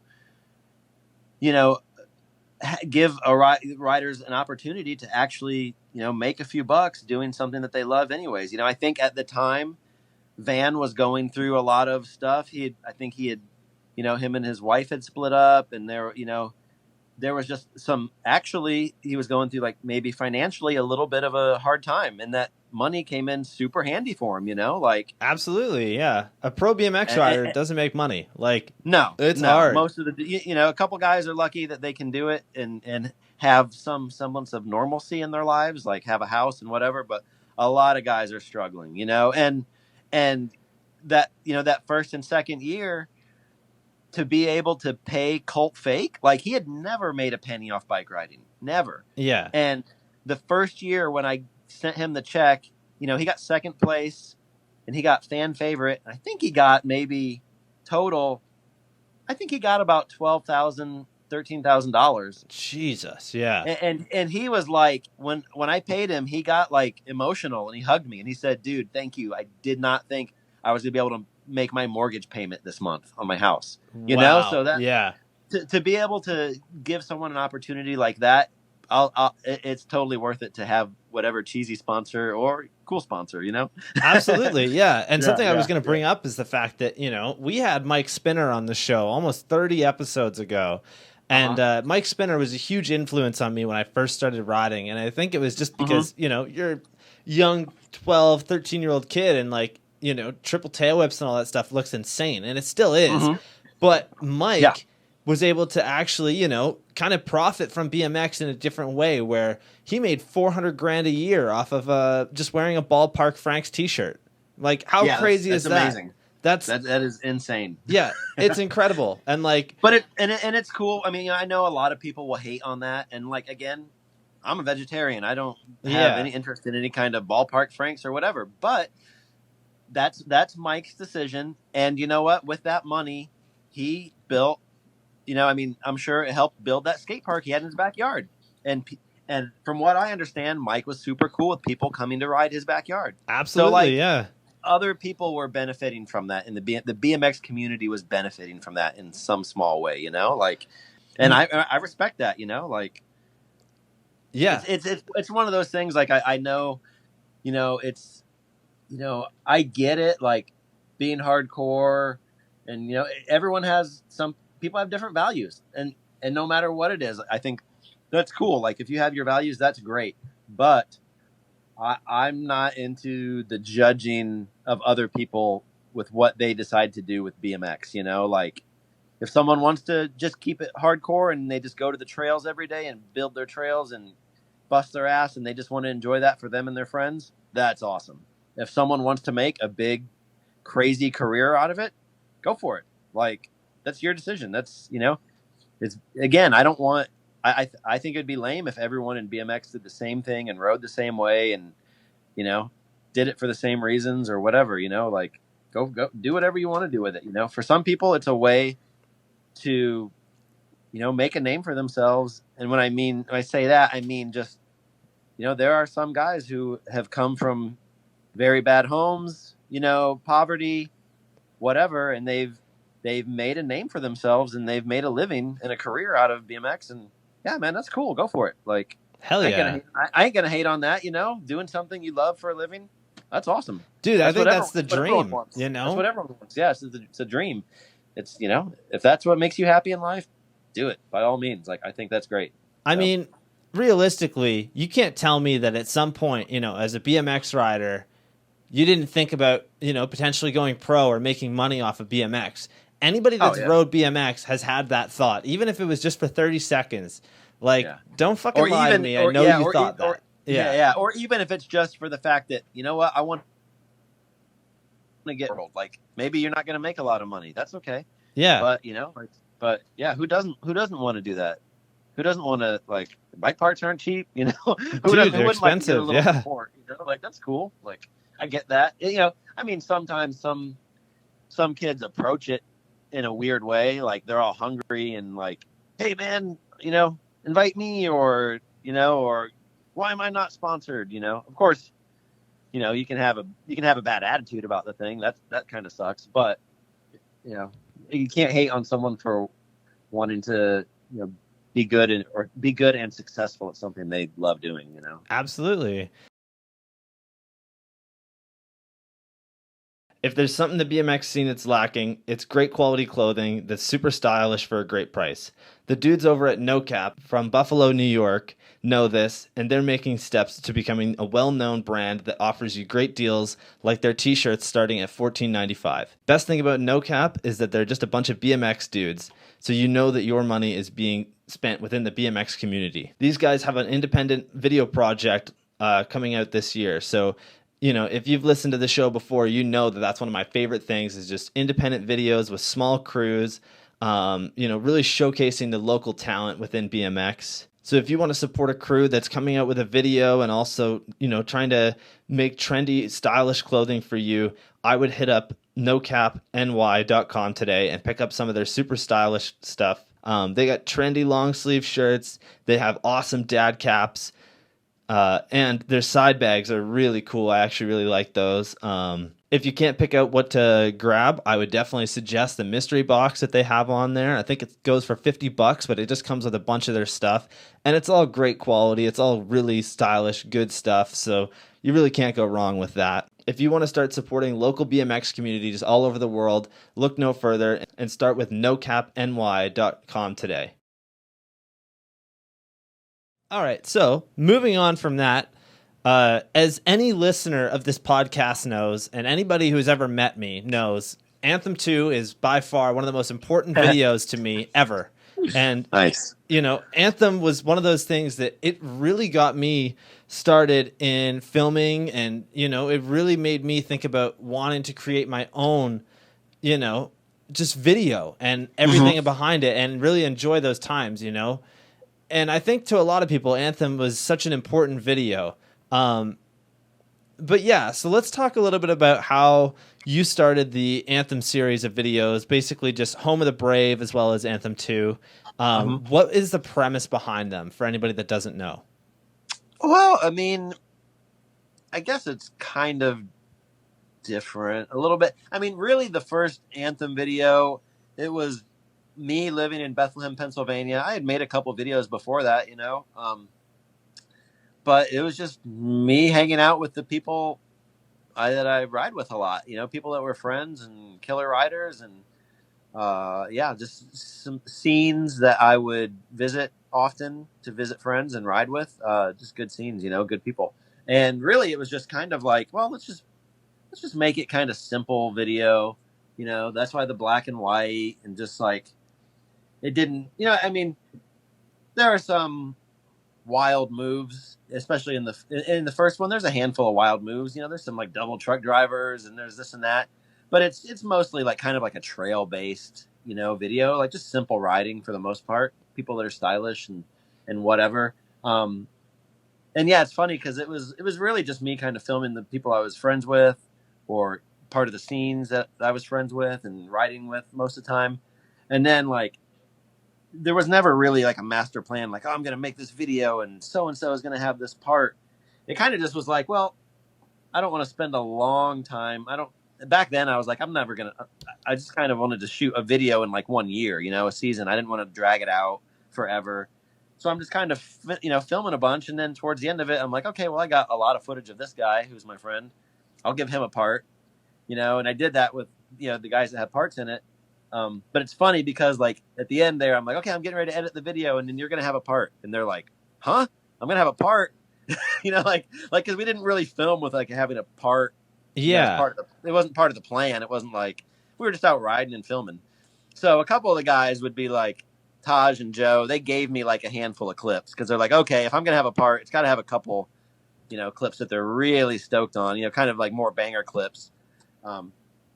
But yeah, so there's a handful of like contributed clips in those videos, but I just really wanted them to be simple, stripped down videos, you know, like nothing, no crazy bells and whistles or just, you know, just really simple, just black and white and badass dudes riding, you know, for the most part. Yeah, absolutely. The second one got a little different because like, you know, I mean, I could have never predicted how well received the first one would be. You know, a lot of people were really into it, which was cool. But it kind of blew me away. I was kind of like, oh, wow, like people like are really, really into it. That's cool. You know, it kind of became like a little like cult classic kind of video or whatever, you know? So by the time I started filming for the second one, you know, the video landscape had kind of changed. You know, people were really into filming these video parts where they really just went for it, you know, like, and that's a lot to do with, I think, you know, like, you know, Van Homan and Garrett Burns, like changing the landscape of videos, you know, like, with like Seek and Destroy came out and Van's part was just like, holy shit. It was just like an onslaught of just like the gnarliest stuff. So then people were kind of like, oh, well, if I'm going to film a part, I need to kind of like go for it, you know? And like I said, it had kind of gotten this cult classic status. and I was like, well, I guess this is going to be like a real deal video. We're going to spend a long time working on it because a lot of people have been asking for it and waiting for it for a while. And if we're going to make it, it has to be pretty good, you know, like it has to have some crazy riding in it. And, you know, the idea was just include people whose riding I love, watching riding, who I just thought were really entertaining riders, you know, people that just kind of killed it, and people who kind of grew up being influenced by the first Anthem, you know? So that for me, that was a big thing. It's like, well, those are the people I want involved because I know they're going to put their hearts into the project. So yeah, I don't know if that answers the question, but the second one was definitely a monster of its own. And that it was just like, because the times had kind of changed. And there was a lot of expectation for it because it had taken so long for it to come out. So I was like, well, we gotta deliver, you know? Absolutely. So, you know, in the first video, the lineup that you had was Isaac, Taj, Brennan, Jason Stagg, the friends section, Crashes, Chris Staffer, and then a couple of other dudes and Joe Rich. So yeah. That is such a already like crazy lineup, but for the second one, you guys really went in for it with you know, starting out the video with Mike Aiken, like literally at the time the greatest rider in the world, and still to this day a lot of people look at his time and his Anthem 2-part as the best video ever produced, you know. Brian Yeagle, who was amazing, the friends section, Dirt Ron, Brian Foster, Mark Mulville, Eli and Chase Hawk, Clint Reynolds, Chris Doyle, Friends 2, Jeff Slattery, and Sean Burns ending it off. So yeah, those are some huge names, especially for the time. That was like, thinking back on the stuff that you guys did has always just kind of amazed me because like you guys traveled all over the place to film as well. Yeah. A lot of it, I don't know why, but this is such a cool thing to me is that like when you watch most BMX videos, they have kind of like a set thing where like a lot of it is going to be filmed in the streets, and that's it. Whereas you guys were pretty much completely open to doing everything other than flatland. I don't think there was a flatland clip in there, but it was No, street, no park, dirt, and it was all done so well. And that was something that like always really drew me to that video was that like I don't know, just because most times you kind of look at park footage as something that's like maybe pushed to the side, but the fact that everything that these guys were doing was super stylish and super I don't know, just simple, but like it was impressive at the same time was so important, Yeah. I mean, almost all those guys are like incredible transition riders, So yeah, when it comes to the dirt and concrete parks, they're just gonna rip it up, I obviously Sean wasn't, but wasn't much of a transition. He can ride transition, but obviously, he puts down the heavy street shit. But most of those guys, or not, I wouldn't say most, like half of them, like I had the guys that like Doyle and Aiken and Yeagle, and they were like pretty established. Brian Yeagle was pretty underground still, but people who knew him knew like he was kind of the guy that always, he's kind of like just this mythical creature where a lot of people never saw him ride in person, but the people that did were like, they knew that he was just, incredible rider. But it was cool because, guys like Jeff Slattery and Clint Reynolds, they were still pretty, I don't want to say unknown, but they were definitely at the beginning of their careers, like for the most part. And that was really cool to work with dudes like that, guys that, sorry, I had like an Amber Alert on my phone. Oh, but yeah, that's all good. Guys that are just, super cool guys, but just incredible all-terrain rippers. They can pretty much ride whatever they want, whenever they want. So, I don't know. It was a great crew of dudes, like all guys who, and all guys who I watch their riding and I'm huge fans of. So basically, I kind of just made the video that I wanted to see, Yeah, of course. For the most part, it's like, what do I think's entertaining? Well, this is entertaining to me. So this guy, a couple of the guys I didn't even really know. Like I didn't know Jeff Slattery. I think all I had seen was a Little Devil web video of Jeff riding like his home concrete park, Maple Shade. And I was like, wow, this guy just has something about his riding, super powerful. Yeah. And I asked him to film the part, and I didn't even know that he rode street, So when he started doing crazy street stuff, I was like, all right, yeah. Hell yeah. And I didn't know Clint very well, but we became, really good friends throughout the process. And same with Yeagle. I didn't know him very well, but he was down. They were all, that was the cool thing is they were all just like, they were down to do the project, Yeah, it seemed like everybody put their, 100% heart and soul into this. And, one of my favorite video parts of all time was Brian Yeagle's part in Anthem 2. He just had such a crazy style, and it seemed like he literally wasn't scared of anything. There's a certain clip that I would love to just ask some questions about. So the first clip in the video for him is this roll-in where he literally drops off of like second floor like walkway that's crowded with people into this super steep bank that has a drop at the bottom of it, which looks like it goes into like subway tracks or train tracks. What is going on there? Because that clip goes by so fast and it's hard to really take in everything that's happening. Yeah, I mean that was a trip we did. We went to France and I believe it was maybe Toulouse, France. And that's just kind of like in the center of town. We were just like cruising through the center of town, and he was like, somehow that thing caught his eye. I don't know how. Wow. I don't know how, but it caught his eye, and he was like, all right, yeah, I'll give it a go. Luckily, it worked first. I think it worked first try. I'm pretty sure it worked first try. If it didn't, then maybe first try was just something like slip a pedal. There was nothing catastrophic about it. He didn't crash.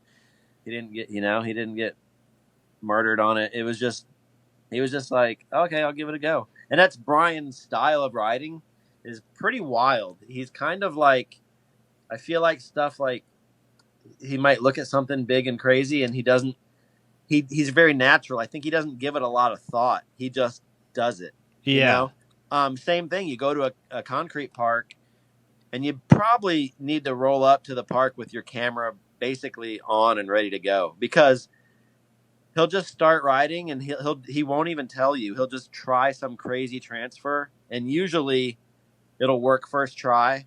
And if you don't get it first try and he tries it again, it just goes downhill from there. And it's bizarre. It's one of the weirdest things I've ever seen. Like, he doesn't give you a heads up.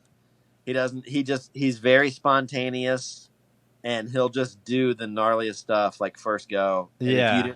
If you didn't get it, tough luck, because it's probably not going to happen. He might try it again, but if he does, it's probably not going to go as well as it did the first time. Yeah. So, which is strange. I've never met anyone like that before, but yeah, it makes for an exciting video, you know, like if you can get it. Yeah, it was incredible. It was definitely like one of my favorite video parts. There's so many different clips in there that like just speak volumes on his riding and just how like, you know, it really brought the whole video together. Like, you know, I hate to say it, but I feel like, if his part wasn't in there, I feel like it would definitely greatly affect the video, along with anybody else. Like, if Burns' part wasn't there, if Mike Aiken's part, Clint Reynolds, everybody. Like, I mean, with the Yagle part, that's probably one of the things I'm most proud of with that video. Is like I said, Brian was kind of like this mythical creature. You know, some people had seen him ride, but you had never seen like many. He had a video part in Who Brought the Dicks, which was like an old Faction magazine video, but it had been a long time before, and he was just a person that everyone knew he was really good, but they just never saw it. They always heard something he did here, something he did there, and he was hard to get on camera, you know, like for most people, it's hard to get him to film anything. But luckily, like I said, some of the guys were influenced by the first Anthem, or even maybe some of my older videos before that. And that, for him, he said that he's like, yeah, man, I grew up watching some of your videos. And that was like kind of the selling point that made him agree to have a part in Anthem 2. Yeah. Was just, he liked the old videos so much, and they meant a lot to him. So I was lucky in that regard. Like we pulled that, the video came out and I was like, wow, I cannot believe we pulled off a Brian Yagle section. That kind of blows my mind. Yeah, so another clip that I would love to talk about is the manual over the train bridge. So this one's like just so crazy, and if anybody's ever seen it, it's basically like, you know, the supports of a train bridge on top, where he rolls up, does a manual all the way across, and then it cuts to a second angle of the train coming through underneath. So I got to ask, was this just perfect timing, or was this movie magic? Oh man, I'm gonna break some hearts for this one. Oh, here we go. Yeah, basically we were filming the session. You know, I had the one camera on the tripod, like on, I guess it was maybe another bridge down the tracks a little bit or something. Just because I was like, man, I want to get like this whole scenario, just because it's very scenic looking, you know. And Brian was trying that. It was kind of taking a while for him to get it, and you know, trains would come every once in a while, and you know, he would keep trying it. But the one thing that I think a lot of people probably don't realize, and now if you go back and watch the clip now, and you know it ahead of time and you're looking at it, is that if he were to fall off those supports, he would just fall onto the sidewalk. There was probably about a 10-foot sidewalk to the right of him. Yeah. So he was never in any danger of like falling off the bridge or anything like that, you know. But yeah, when he did it at a time when there was no train coming, and we were watching the footage later, and I was like, oh, that train looks pretty cool coming under there. And I was like, oh, I could just crop that part of the image. And then I did it as a joke, and we were laughing. I was like, man, that looks so cool though. Yeah. I was like, that looks so cool. I was like, I got to leave it in. And he was like laughing, and we just was like, oh, we'll see if anyone ever notices that it's not real. It definitely struck me as like, that's, I mean, incredible. It would have been ideal timing, incredible timing. Yeah, I definitely kind of saw that as like, there's no way. But also when you had mentioned that he wasn't really in any real danger. I definitely saw that like right at the first part of it, because the fisheye shows that there's like a good amount of space, but it's still an incredible clip. Like just so cool. Even with the, the movie magic behind it, it's still one of those things that I completely count that as like a clip, because there's also the editing side of things when it comes to BMX videos. That was something I focused heavily in with my last video, where I would literally like chroma key the sky and put a time lapse of clouds going extremely fast over it, so that like, it just looks crazy. Like it looks weird, and like you might not notice it at first, but later on you're like, oh my God, what is that? Like, what is going on there? Yeah, you want it to be entertaining. And that, I was kind of like, well, if anyone pays attention on the fish shot, you're going to kind of be like, oh, I can't really see the top of the train or whatever. Yeah. But I mean, you just want people to be excited, and that, more so than, I wasn't really trying to like pull it off like, oh, he did this over this train, which has made it more dangerous. It's kind of just like, you look at it at the scale of the obstacle, you're like, wow, that dude is like, he's pretty high up in the air, actually, like, so, on a pretty thin. And like, I felt a little funny when we were at a premiere. We were at the premieres, and people would see that clip for the first time, and the crowd would start cheering or whatever, and you're like, yeah, I'm kind of faking the funk, but I always thought it was funny, and it looks so epic. I'm like, I got to just leave it in there, and we'll see if anyone asks us about it. And finally, after 10 years, you asked me about it. Yes, that's right, motherfuckers, on the first one. Or at least I hope so. But anyways, another clip that Brian had that was just amazing was the tree ride foot plant clip. Every time that I watch this, the music and the editing and the way that everything was shot with just the tree in the very center and the tripod shot was so incredible. And it literally gives me goosebumps every single time I watch it. Nice. What was the story behind that? I don't even remember. I mean, we were in San Diego, and we were filming with Dirt Ron, and I think Nick Ferreira from Challenger was there. And I don't know. We were just kind of, I don't even remember why we were at that park. And that tree was there, and then Brian was like, oh, wow, check out this tree. And we were just like, huh? He's like, started kind of, carving up it and airing a little bit.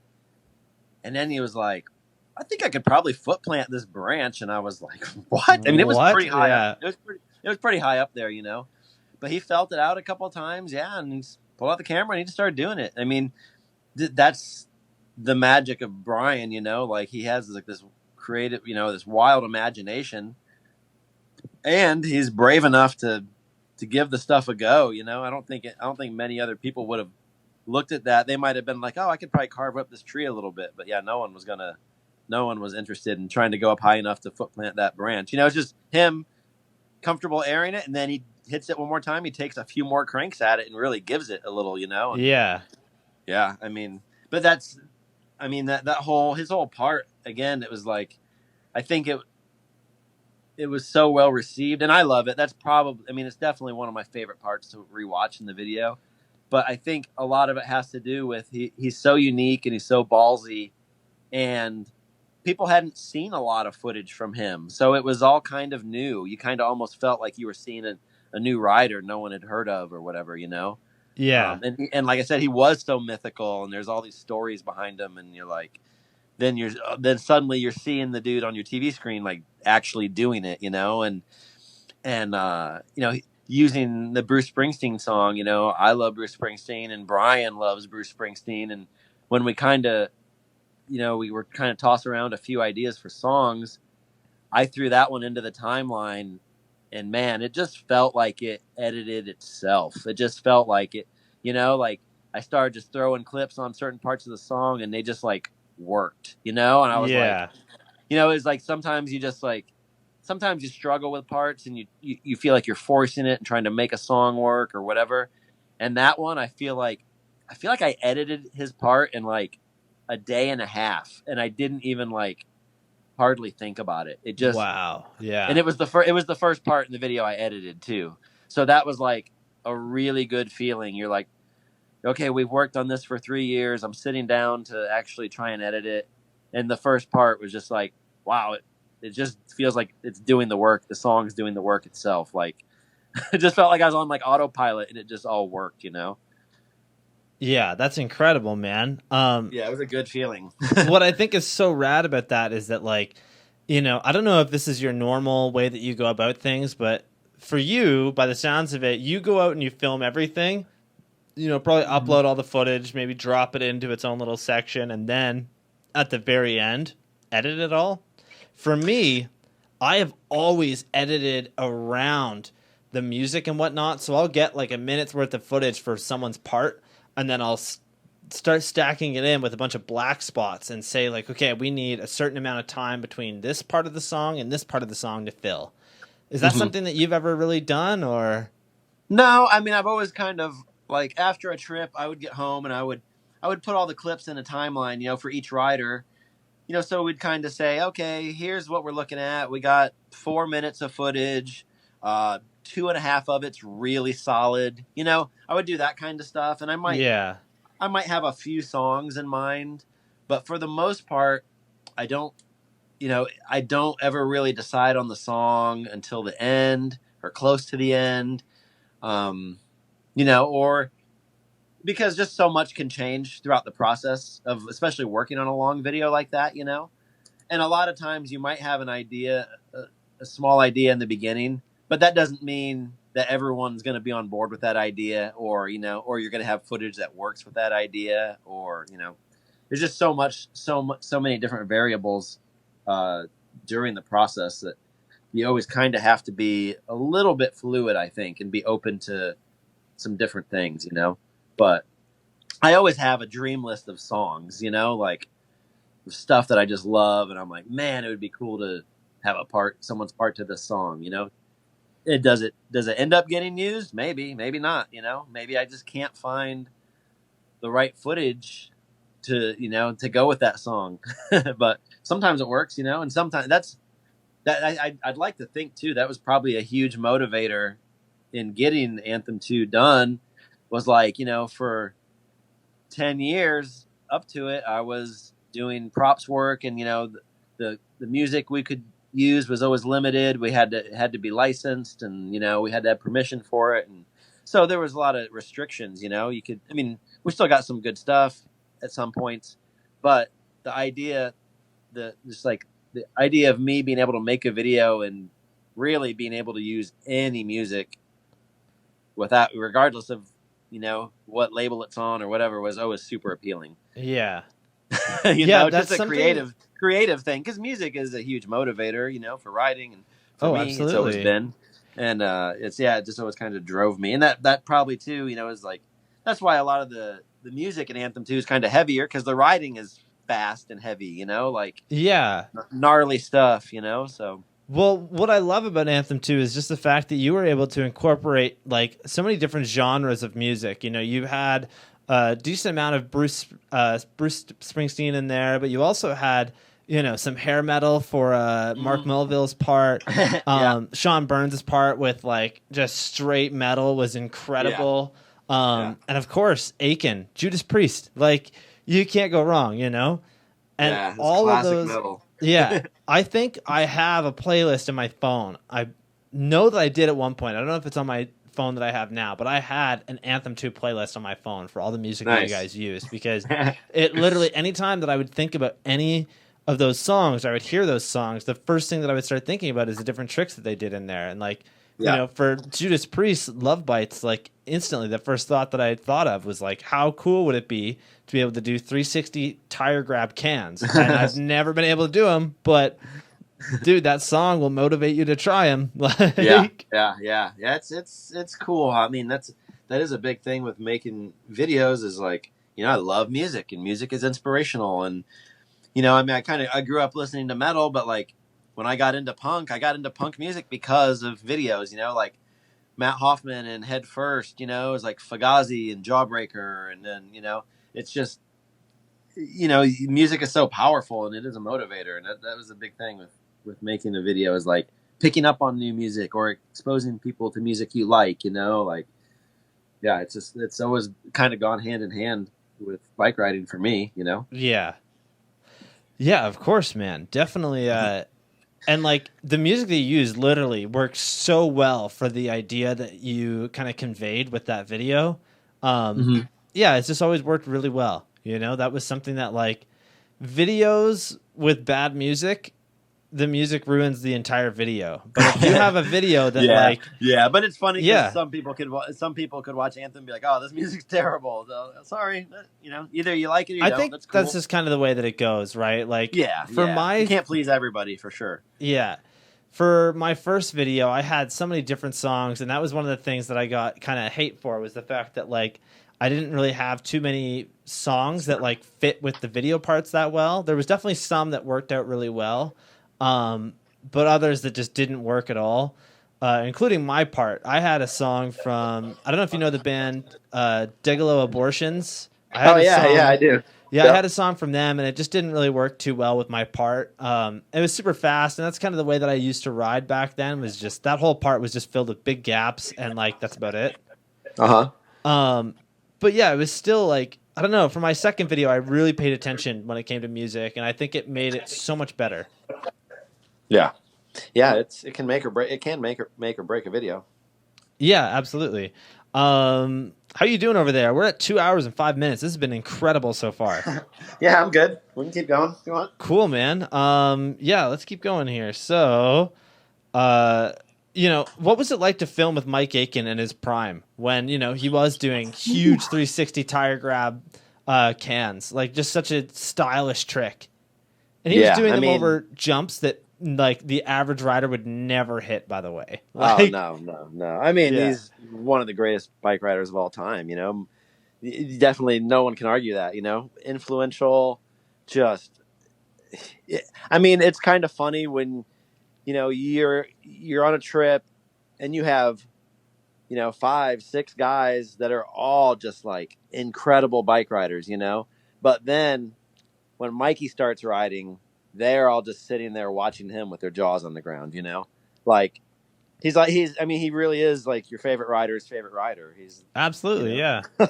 I mean, yeah, you've never seen anything like it. It's I don't know. I mean, it's it's got to be comparable to like watching, I don't know, the greatest live band ever play, whatever band's your favorite band, Yeah. or just people that just put on incredible performances. You see someone at the top of their craft, at the top of their game, and there isn't anyone who cannot appreciate that when they see it. They're just like, wow, never seen anyone ride a bike like that.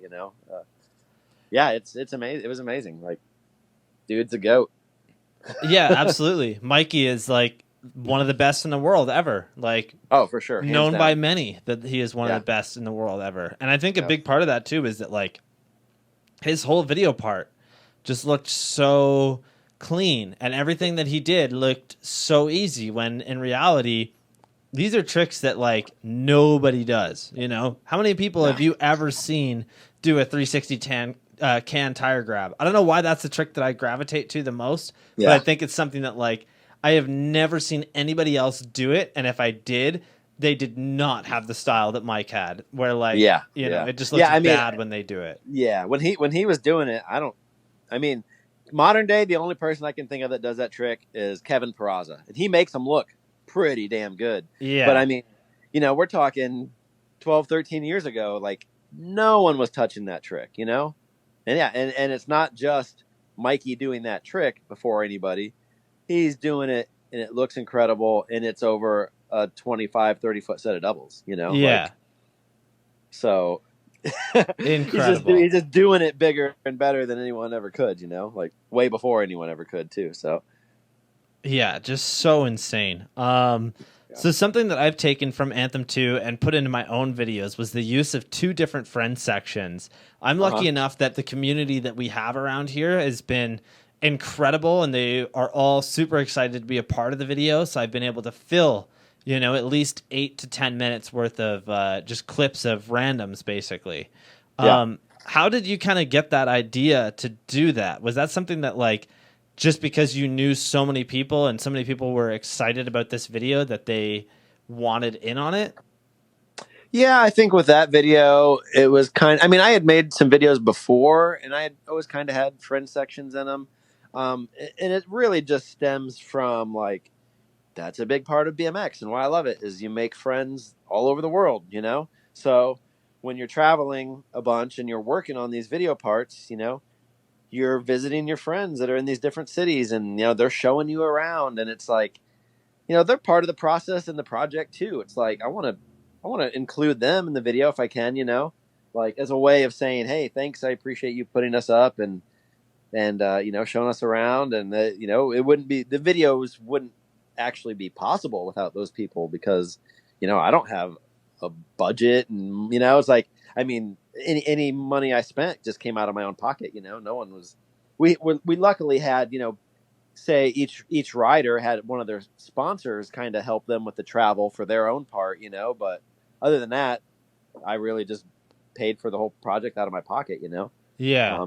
So really having the friends, you know, they're a huge part of the process. Having them in the video, I just wanted, it's like, hey, thanks. I'm stoked that you're a part of you know, a part of the video in any way, you know. And it's cool. It's, you know, not, people have different styles, so it's like, oh well, let's add a little more variety to the video by, you know, adding a Matt Berenger clip, or you know, whoever, like.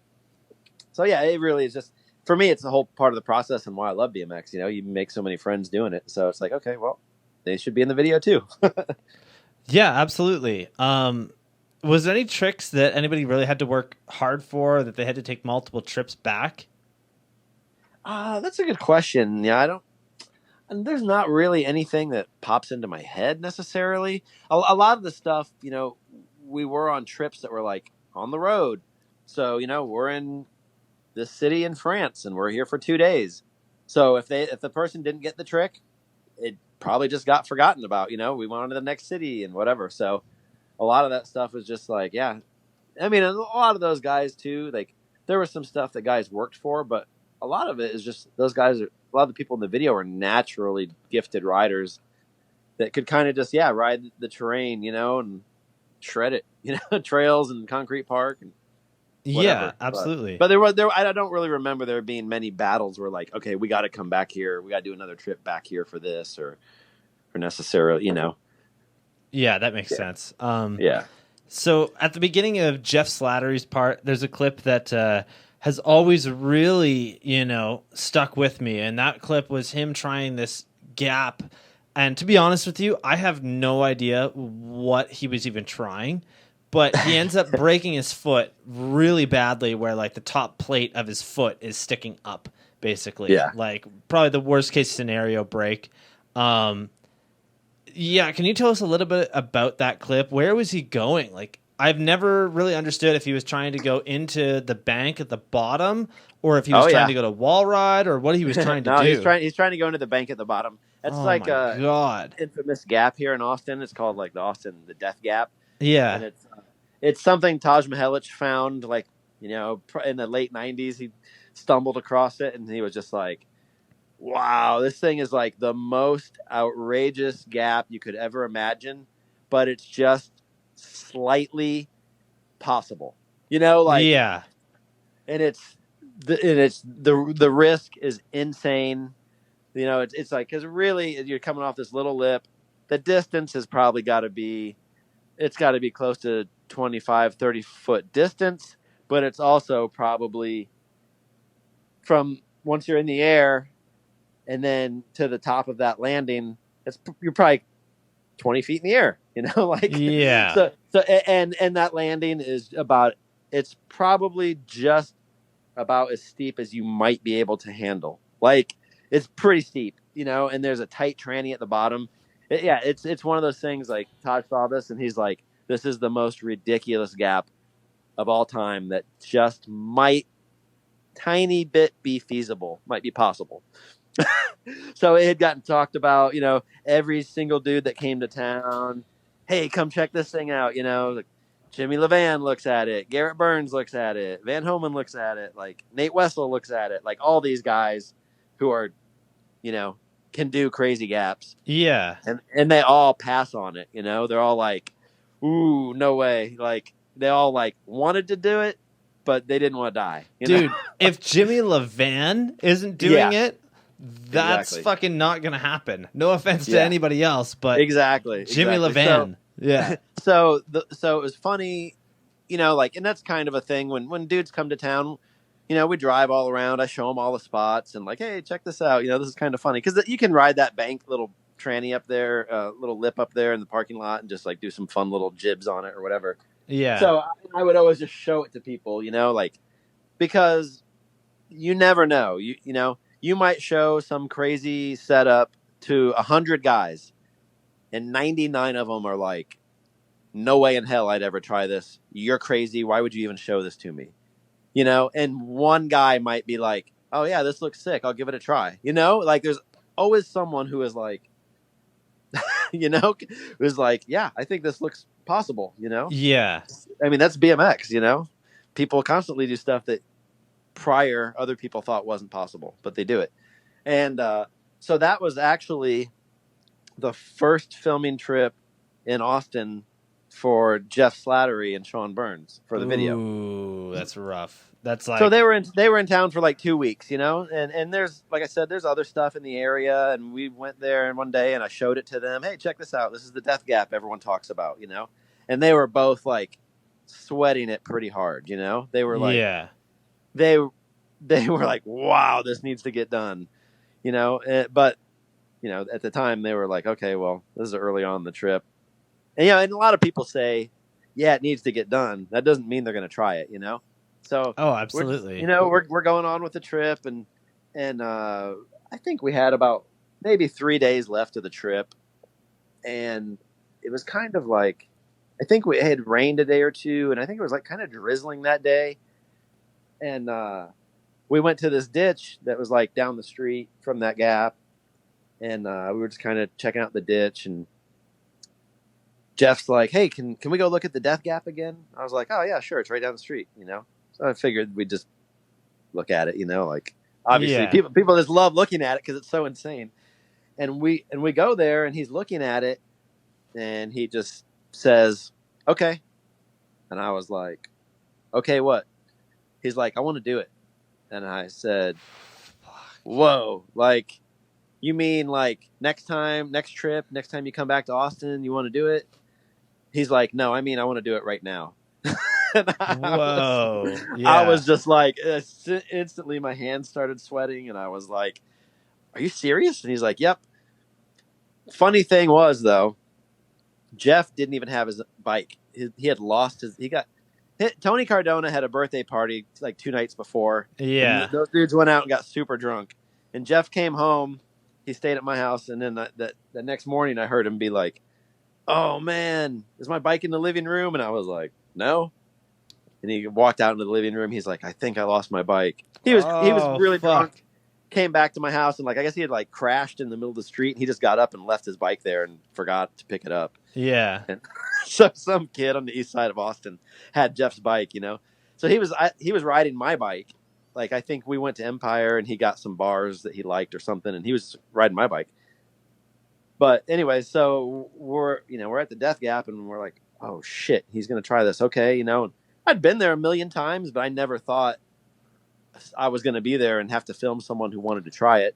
I'd never thought about how I wanted to film it and all this stuff, and I was like, oh shit, well, I need someone here for a second angle. You probably want someone to shoot photos, so I called like Sandy Carson to come shoot photos, and Joe Simon, I called him, and he came to help shoot the second angle. And yeah, he just he was gung ho on trying it. He was warming up and took some run ups, and this is probably a sign that he shouldn't have done it. But the time right before he went, he was like going behind the curbs to do the run up, and he spiked his pedal on the ground and he crashed. Ooh, yeah. So he crashed on just warming up, just running up to it. He ate shit. But then, then he got back up and got on the bike, and I was still filming him, and he's going, but I'm like, oh, he's going so slow. He's not even gonna. And then he just went off the lip. I thought he was going to take another like warm, kind of run up to it. Yeah. And he just went off the lip, because I kind of always envisioned someone going like way faster, like sprinting almost. Yeah, you kind of need but to. Obviously Jeff's way more skilled on a bike than I would ever be. So he had a better idea, but he came up. Obviously, he came up like 6 feet short, and had to jump off the bike. But if he had gone as fast as I thought someone would have to go, he would have overshot the whole thing, and he would have dropped, 30 feet to his feet, and he would have blown up both his legs. So he would have, So it was, he got broke off, but it was actually a lot better outcome than it could have been. It could have been way worse because there's just everything about that setup is deadly. Like you don't want to. That's the last thing you ever want to do is crash on that thing. It's one of those things you see it in real life and you're like, holy shit. What I love about that is that it's like, hey Stu, can we go back to the death gap? I want to look at the death gap. I'm like, oh yeah, the death gap. Like, I mean, that's the crazy thing. Massive, yeah. He might have been shitting his pants, but just hit it well. Like I couldn't tell, but he was so calm about it. Like yeah, I feel like I've been in those situations where like I've wanted to do something, and I know that it's like pretty out there. Like there's a rail hop that I did for my first video that was by far the most impressive thing that I've ever done on a bike. And it was one of those things that I looked at it and it was like only 2 blocks away from where I had lived at that time. And it haunted me because it was so huge and like just so unattainable. And like, I didn't think anybody could really do it, but I knew that like I needed to try it. And I ended up doing it first try.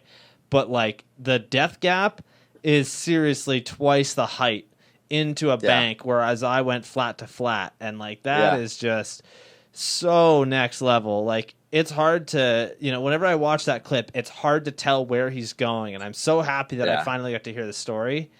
And I guess the better question is, has anybody ever tried it since then, or has anybody even tried it at all? No one else has ever tried it.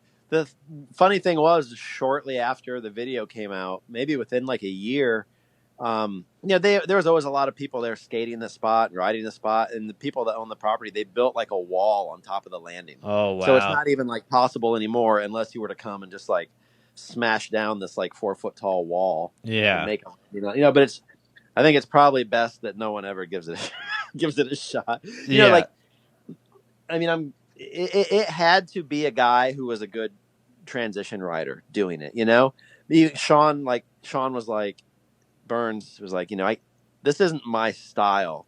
Like nosing into something, like you really have to, you really need to be like, it really needed to be someone like him or Doyle that did it, like someone like that who has like, they have the balls to do these big gaps, but they also have the skill to nose in and, eye it up the distance just right and know how far you got to make it into the thing, Yeah. Like I said, Jeff came up short, but it still was like amazing to watch someone give it a shot, and it could have been be something a way worse outcome. That is seriously something that will stay on the map for 100 years. Like if you look at BMX as a whole, the fact that nobody's ever pulled that and nobody other than Jeff tried it instantly has made him a legend in the BMX world, not to mention the amount of crazy stuff that he has done. Like, especially so much. Especially with it being in Austin. So many people had looked at it and wanted to do it and just never stepped up to it, Yeah, it's just nuts. And like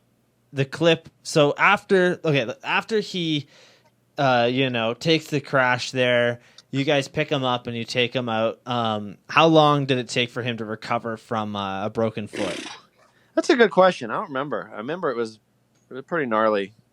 It was, It was broken and dislocated and all that stuff. Like it was pretty mangled. So he was out for a while, but I believe it was just like maybe I can't remember if it was East Coast on the winter or winter time on the East Coast or not, but.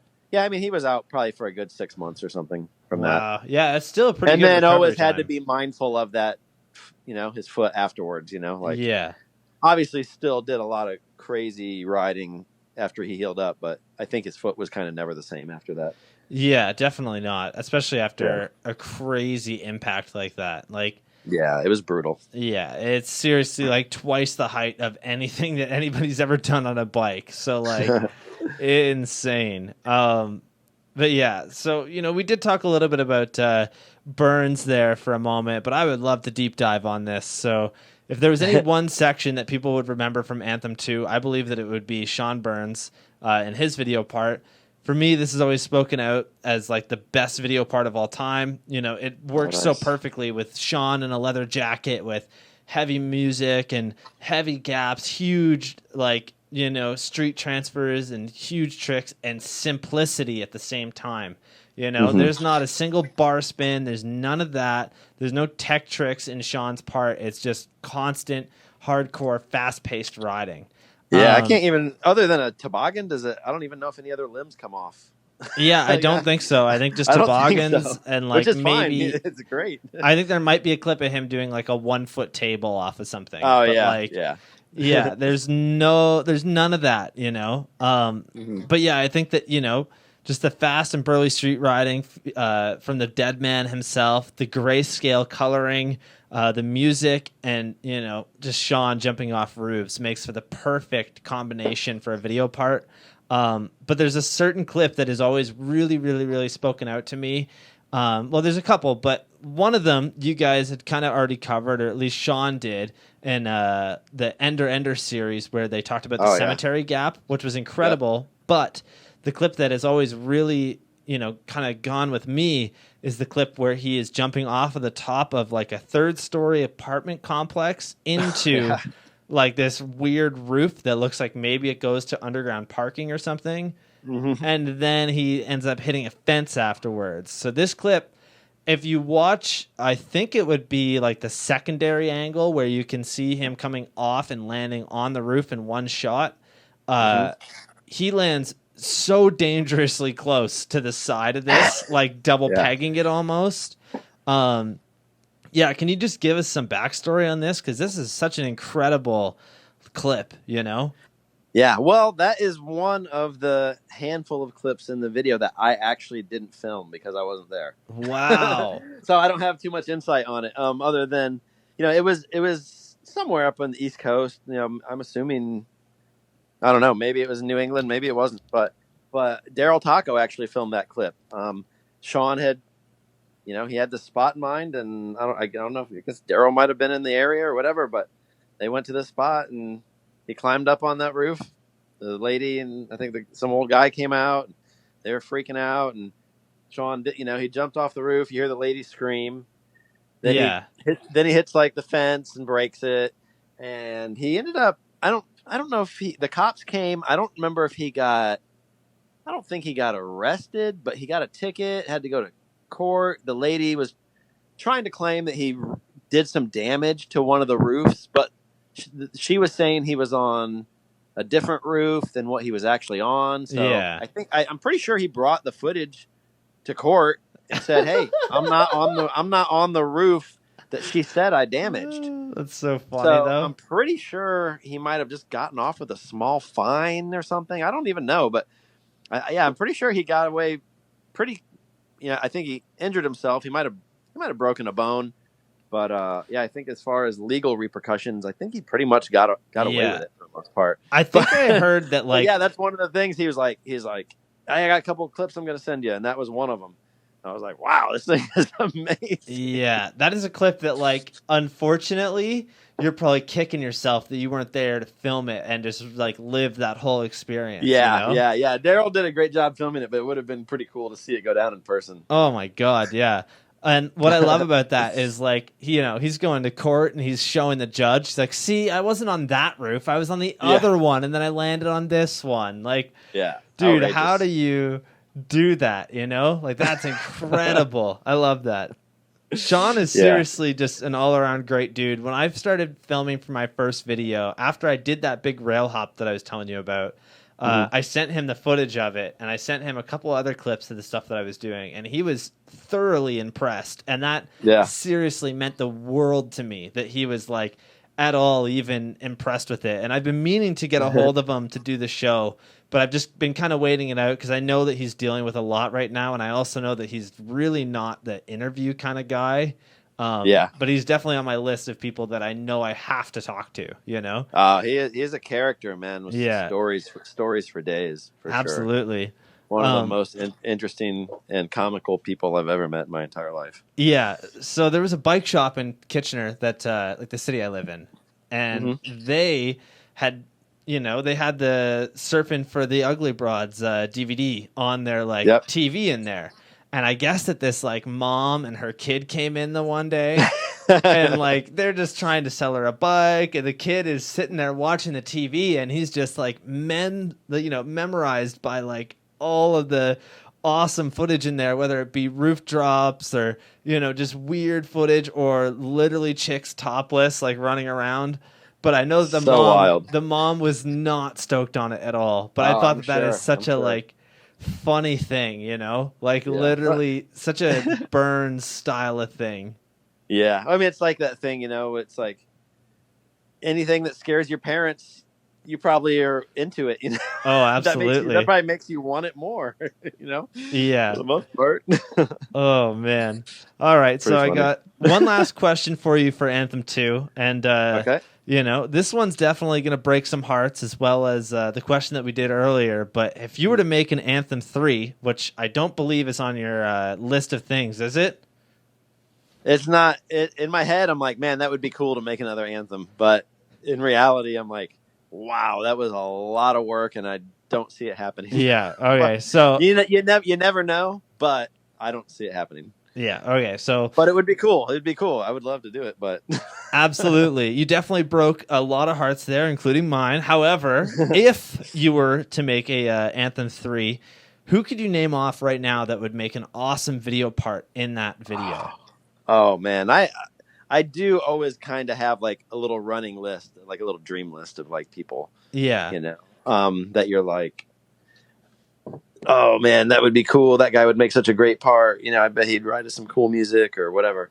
I mean, right off the top of my head, the very first person that like, whenever I see them ride, I'm like, whoa, that would make it's Corey Walsh. Yeah. Without a doubt. Like, he's the first dude that, anytime I see footage of him, I'm like, man, he would make a great part. I mean, he does. He has made great video parts, but just like style, not afraid to rip, go fast at something, like keep it simple, but just entertaining, and you'd kind of just be on the edge of your seat watching them, Yeah, absolutely. And can ride lots of different terrain, so. Yeah. When I had Doyle on the show, I had asked him the same question about like, if Stu was to ever make an Anthem 3, who would you want on there? And that was the first name that came to his mind was Corey Walsh. And he's a local legend around here because he did grow up kind of pretty close to where I am. So it's just like really cool, like super good dude. He's incredible. Yeah, he's incredible. Yeah, definitely the style I would like, that I would be into for having a part in one of those videos, Yeah. Yeah, I think if I could make a suggestion for Real BMX, Denham Cox would be such an amazing wild card because that dude is fucking wild. Yeah, he rips. Yeah, he is a shredder. Unreal, man. Like we had him on the show, and again, such a nice dude, but like just the craziest tricks, He would make an awesome Real BMX street part, but I don't think he has what it takes to do an Anthem part, mainly because Anthem is such a different vibe than like Real BMX. Yeah. He's incredible, and he shreds. That's for sure. Every time I see something with that dude, it's good. Yeah, exactly. Oh man, I still had so many questions on here, but we're at 2.5 hours, so I want to try and end this at 3 if that's fair with you. Yeah, so I guess we'll skip past some of these, or at least go through them really quickly. Obviously, we have to talk about 1201. That is the video that, like, really started you in filming, is it not? Yeah, totally. I mean, I didn't really do a ton of filming for that video. It was me and Mike Tagg, good buddy who used to ride for FBM, passed away a few years back. Yeah, unfortunately. Really, we were living together, and we were going on lots of road trips, hitting up lots of, comps just to ride with our friends and go visit different trail scenes and whatever. And he had blown out his knee. And to keep it, he still wanted to go on the trips, but he couldn't ride. So to keep himself busy, he bought a video camera. And, we went on these trips, and I'd help film occasionally, but it wasn't a ton. But then when it came time to put the video together, he asked if I wanted to help. I guess he had liked most of the music I listened to or whatever, and he was into it. And for some reason, he's like, "Hey, you want to help me put this video together?" And I said, "Yeah, okay, cool." so I picked most of the music, and we went to Chris Rye's house. Chris is one of the guys that started props, and he did Baco, and he was just kind of a badass videographer guy who had all the equipment. And we were at his place, and he gave us a crash course. We learned how to edit in like an hour or two, just like deck to deck, simple cuts. And yeah, we made the video in maybe 5 days or something in Chris's basement. Wow. So, yeah. That's incredible. But after that, I mean, we made it and people were really into it, and we sold a bunch. And that was kind of like when I realized, I'm like, oh, wow, we can actually, do video work and kind of, help pay the bills a little bit or make some extra money doing it, and it was fun. It's a creative process, creative outlet. So I was into it, and that's that's definitely what got me started though in video stuff for sure. Yeah. So I would imagine that, when Mike Tagg unfortunately passed away a few years ago, that must've been pretty difficult, especially because, a lot of what you do kind of stemmed from him by the sounds of it. Yeah. It's rough, when you lose someone that you're close friends with, Absolutely. You have all these great trips and memories and all this stuff, and you've been through a lot, and it's, it's kind of like, you pick your friends that, they're kind of like your family, that you pick. Oh, yeah.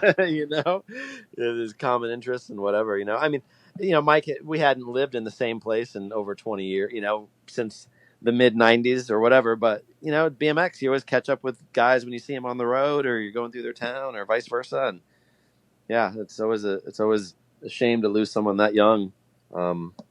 Especially someone like Mike, who was he was very full of life and just kind of always grabbed it by the horns, and just ran with it. He was quite an adventurer. Yeah. And a character, But, he was definitely a well-respected name in BMX as well. Oh yeah, yeah, super badass rider. Yeah, sure. Absolutely. It's so crazy that BMX, I look at the riders who were in my videos and even just the riders in my community as a second family.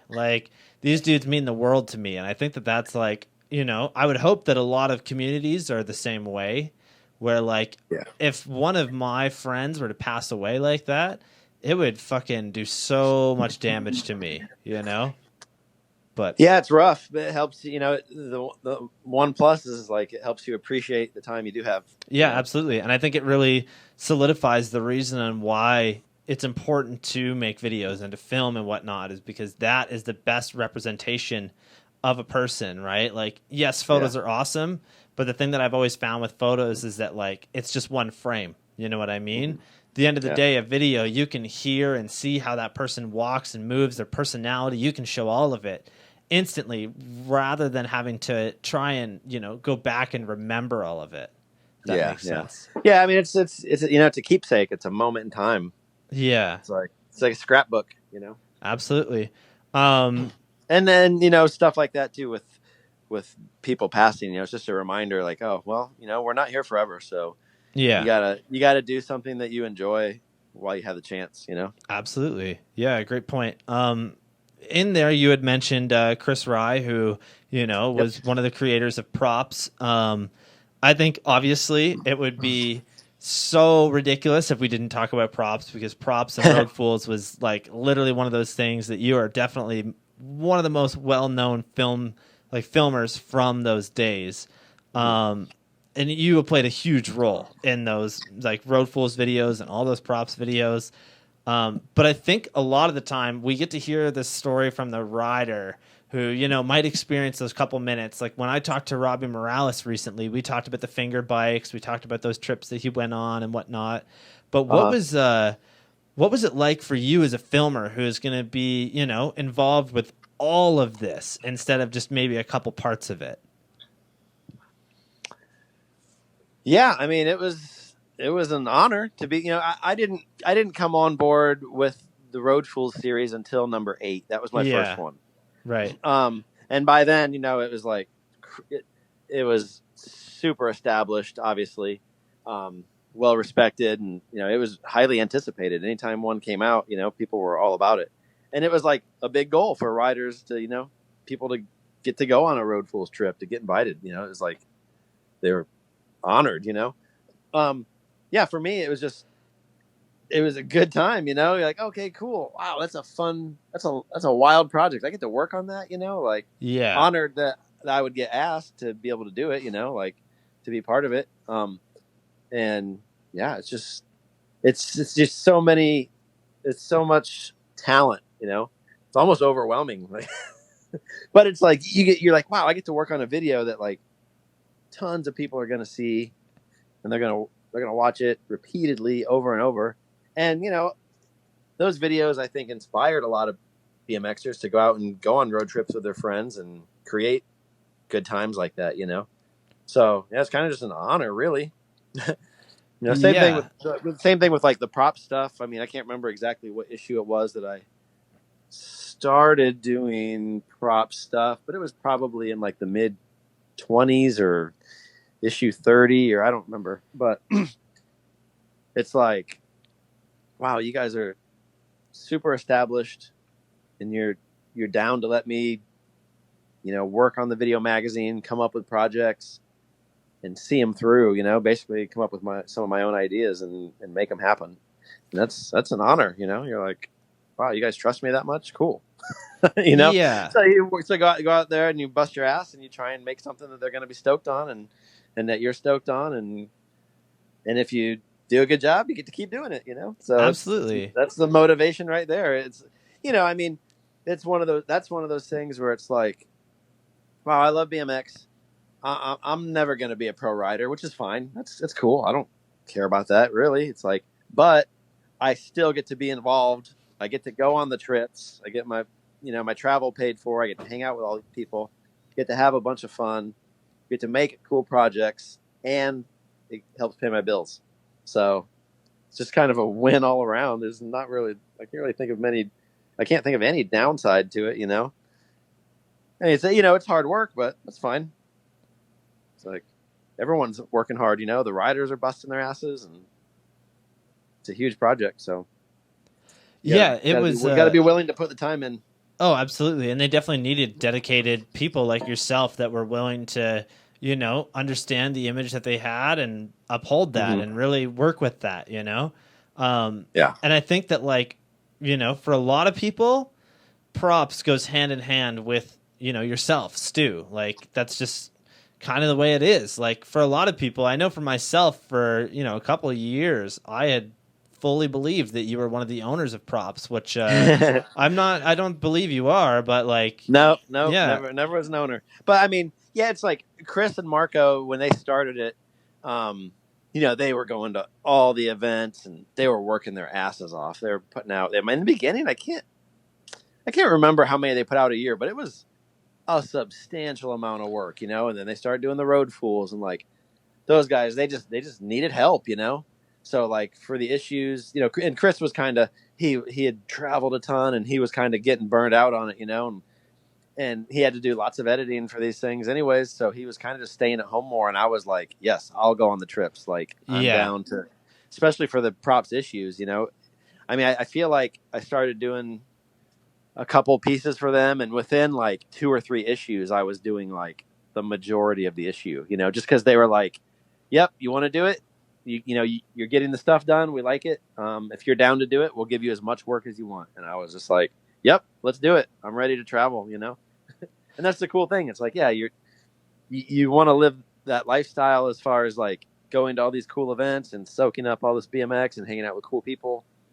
And it's like, okay, well, I mean, like I said, I'm not going to pull that off as a rider, which is fine, but you're going to pay me to do something I love doing, which is fun. Like I was all about it, So that's probably why you just would see me at like every event, like every contest I would be shooting. And if there were photos of it in the magazine, you probably saw me in the background filming, like, yeah. So I think it was just kind of easy. It's kind of easy to be like, oh, we see that dude's face the most when it comes to props. So it wouldn't be a stretch to assume that I might have been like, an owner or something, but But nope, just got to work for some awesome dudes who gave me a chance to do something I love, which is great. I can't thank those dudes enough. Yeah, It's absolutely. like, without props, I mean, I have no idea. I definitely wouldn't have been able to become a BMX filmer for a living. For sure. And on top of that, props was such a cool concept, because skateboarding, they had the 411 video mag, and yes, that was kind of a thing for BMX for a little while there, but I feel like props really just blew them out of the water with the stuff that you guys were doing. I think that played a huge role in a lot of people's lives, and for a lot of the people that think that mid school is better than now, which I'm kind of one of those people where I kind of agree. Some of the riding was unreal and a lot cooler than certain stuff now, especially when it comes to park riding. But I feel like a lot of that was just due to the fact that the videos you guys made are able to really cement how awesome mid school riding was and how rad everybody was back then, and without you guys, I feel like that plays a huge role in how it would be looked at. Yeah, I mean, maybe it's one of those things. I think the biggest thing about that, the time where props was in its heyday was, especially in the beginning, there weren't a lot of people putting out videos. So it might be 6, 8, 9 months before you see the next good video from the last one you've seen, so it's kind of one of those things where once you start seeing the level of riding progressing every other month, you're everyone just thinks, oh, that's kind of normal. We should all be progressing at this crazy rate. And then before you know it, bike riding it's just progressing by leaps and bounds. It's because people are seeing it more often. They're seeing, it updated more often. More videos are coming out more frequently, it's kind of like the internet too, internet comes out and then all of a sudden dudes are putting out video parts all the time and kids see it and they're like, oh, well, this is just normal everyday riding. You're like, well, really, they spent a year on that part, oh, well, it looks like they did it in a week. So yeah, I think that must be easy. And then they learn the tricks.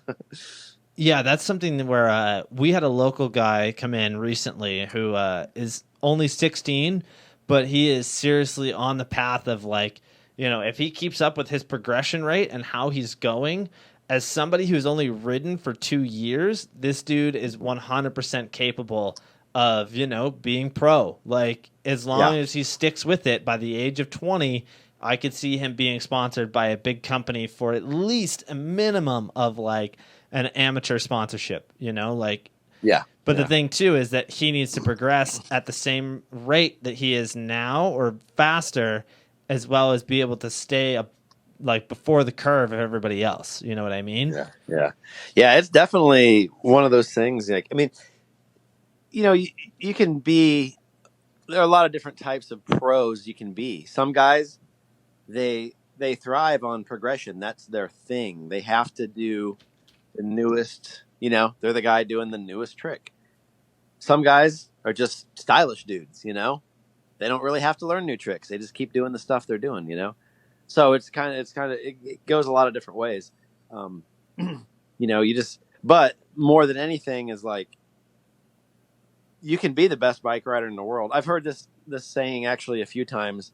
It doesn't matter how good you are. Someone just has to care, Yeah. Because there are a lot of kids out there who are incredible bike riders, but maybe their attitude's weird or something, maybe just something about their style some people don't like. Maybe they're kind of robotic or whatever. You can, or when you see that comment, oh, my buddy can do that trick. Why is this guy sponsored? Well, he's sponsored because he has a great work ethic and he's a cool person. He's fun to work with. He doesn't have an attitude and he doesn't say, oh, this guy gets that. Why don't I get that? And at the end of the day, he's a marketable person. That is a huge thing that I feel like anybody that thinks that kind of way, you really need to understand that you have to make yourself marketable. You have to make yourself something where a company is going to sell your image. At the end of the day, that's what they're doing. They're paying you to post things on Instagram. They're paying you to post your image online. Mm-hmm. You know what I mean? Especially and maybe sometimes your image too is that you don't want to do that stuff. But it's like, I guarantee, and it's such a, it's such a weird, and then this is kind of where people either get it or they don't. And it's, I get it. It's sometimes, mostly it's kids and they're younger and they just kind of don't get it. But, you might say, let's say for instance, Chase Dehart drops a new edit, well, a kid might look at it and be like, well, he's not doing anything new that someone else hasn't already done, but an older dude might be like, he can do the simplest stuff and no one can make it look like him, like the dude just oozes style, especially Dehart. But some people don't understand that. They're like, well, he's not doing a triple truck hop down a 15 stair, but that doesn't matter. Like, he has worth, people love seeing what he does. It might not be the most quote unquote progressive riding. Doesn't matter. Like, people care about style too, it can go either way. Absolutely, yeah. But it's just funny that, there's a lot of things when it comes to sponsorship that kids might not grasp. And sometimes that's it, and you're just like, oh, there's more to it than that, man. Yeah. And I think a good point to make about that is, some of the most memorable clips that were like ender clips for people, at least for me, have always been literally no trick at all. Like Brian Yeagle's part where he goes out of the bank onto that I-beam and then out. That is seriously the craziest thing I've ever seen. Like, and there's no trick in there. There's none of that. It's literally just him pedaling at something. Chase Dehart, his part in Let Him Talk, which was just a short 20-minute video that Cult did when they first started, is literally just a hop off of a cellar door, over a rail, and then a hop over another rail. But because of the setup, it makes it incredibly difficult, and you don't need a trick. Like Sean Burns ender, literally that big giant gap. That's all it is. Yeah. It's just a graveyard gap. Like, there's so many clips. And then another one that, like, anybody that knows BMX would have knowledge of this is the Jimmy Levan church gap. That clip has been looked at as literally one of the greatest clips of all time, and all it is just him pedaling fast. Like, at the end of the day, it's not about the tricks that you do. It's about the legacy you leave, I think. Yeah. And, I think, at least for me, a lot of it has to deal with a person's attitude. Oh, for sure. But yeah, like there might be a kid, say I'm thinking about, invites for Real BMX, and there might be someone who is just like the most incredible up and coming, whatever. Their talent is undeniable, all that stuff. But if they got a shitty attitude, I'm probably going to pass on them. I'm going to be like, because these are working relationships, Yeah. I don't want to deal with someone who's going to like bitch and complain and I should be owed this, or I deserve an invite or whatever, like. Well, the second that you say no thanks, then you're going to make I do my job because it's fun and I love it. And then if I have to deal with someone like that, I'm not going to enjoy it. So then it's work, and I'm like, no thanks. Yeah. So it really is. It's a lot of factors, bike talent is part of it, but just really being a cool person to work with goes a long way. Absolutely. And you put it so nicely there, and I'm not going to be very nice about it. And the fact that BMX doesn't owe anybody shit. You owe BMX everything at the end of the day. Just because you didn't get invited to a big contest, like, suck it up, dude. Fucking get better. Like, figure out what your flaws are then, because, you can't look at it that way. Like, BMX, the reason that the people that are being picked is is because they have done extraordinary things for BMX. At the end of the day, like, I don't know, the people that hate on Colt Fake for being part of that, like, fuck those people, because they don't realize what he's done. They don't realize the stuff that he is capable of and the things that he is able to progress the scene and do for that particular event, Yeah. There's a lot of worth to people just, other than their talent. Absolutely. Yeah. The apparent talent for sure. Yeah. Stu, this has been amazing. We are almost at 3 hours, so I think we're going to go into some of these fan questions here. Oh, sorry, I have one more question before we do that. This is super important. I know it doesn't seem it, but over the years, you have lived with a number of big BMX riders, including Ruben and Kareem Williams. Kareem, I love that you have Yeah, Kareem on the list. Kareem was so good. I've actually been roommates with like Joe and Taj and other people, but I love that Kareem is on the list. Well, it's just one of those things that like his props bio or like his day in the life video that you guys did is literally just him. Like, you know, you walk into your house and he just lives right there at the front door in this like little bunk bed area. What was it like to live with Kareem? Well, that's the funny thing is like Kareem only actually stayed at my house for like 3 days, I think. He was like, oh, let me stay. I need to stay at your house for a while. I need a place to stay in town. I was like, oh, okay, yeah, we'll do that for a little bit. Yeah. And we filmed a day in the life, and then like he probably got super bored at my house really quick because I'm not a partier, you know. I don't really drink or smoke or anything. Like, I just kind of hang out. I think I had a mini ramp in the backyard at the time, but he probably got real bored real quick.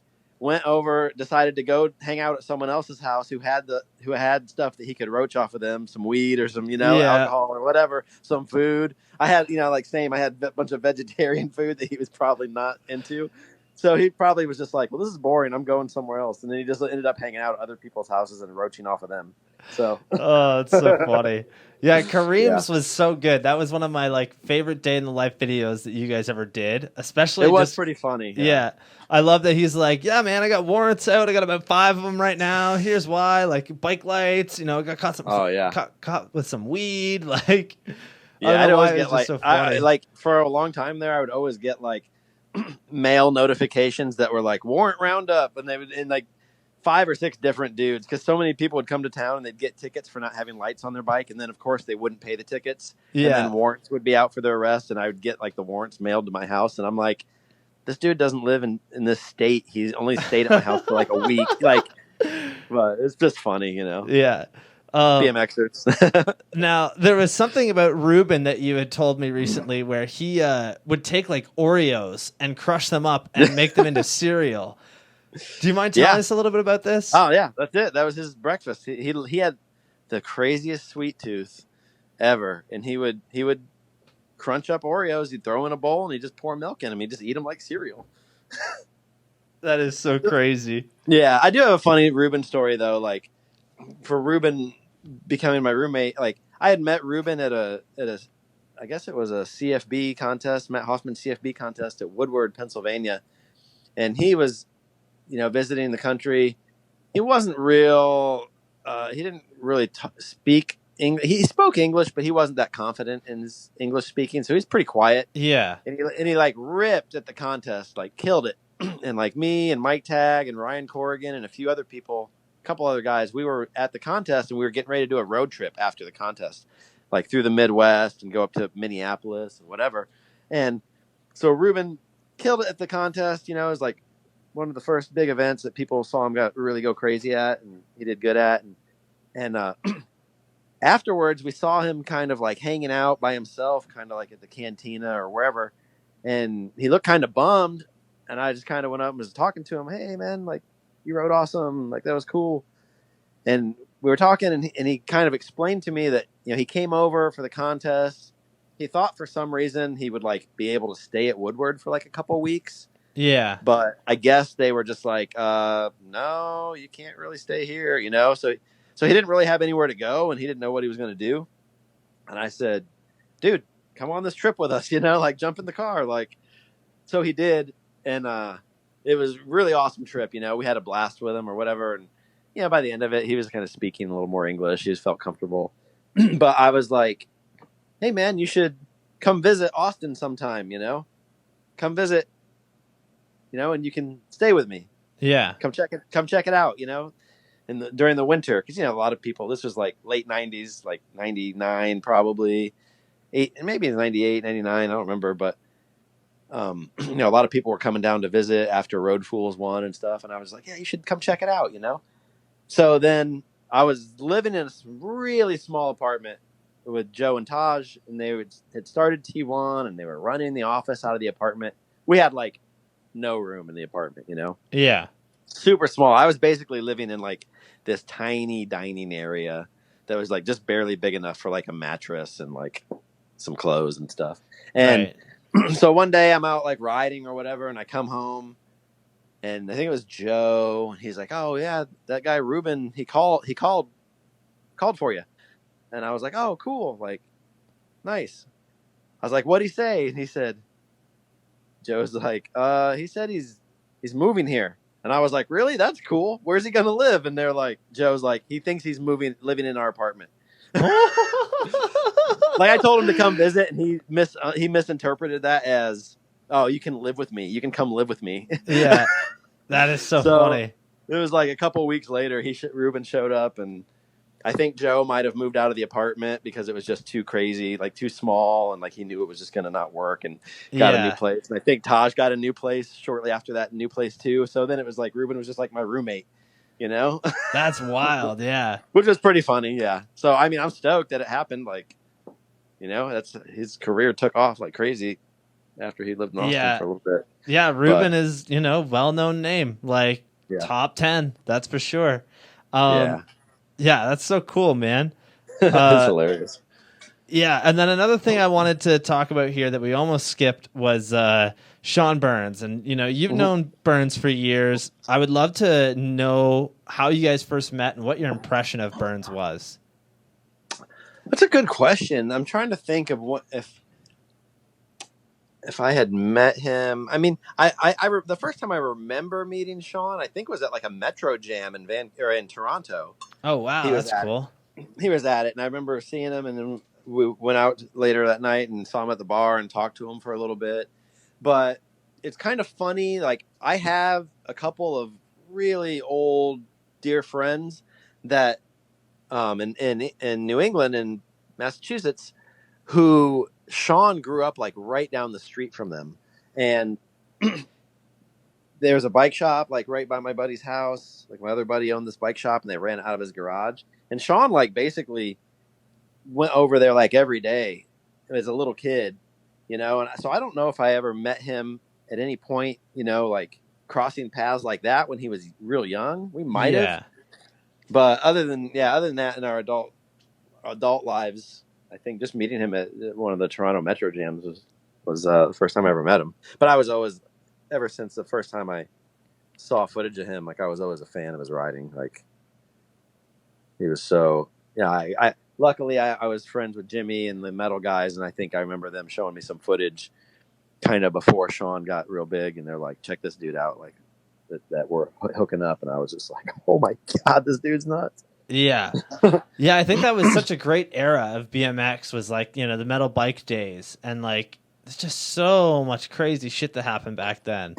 And I love that it was just such a, like, you know, metal punk rock kind of vibe with that company, and that Bone Death kind of took over with that, you know. I think that that's something that's so important, and that like Bone Death's image is just so out there and different, and I love that, you know. Like, no other company does that, and nobody else could do it. Like, if another company came along and they tried to copy that, they would get called out so fucking fast for that. You know what I mean?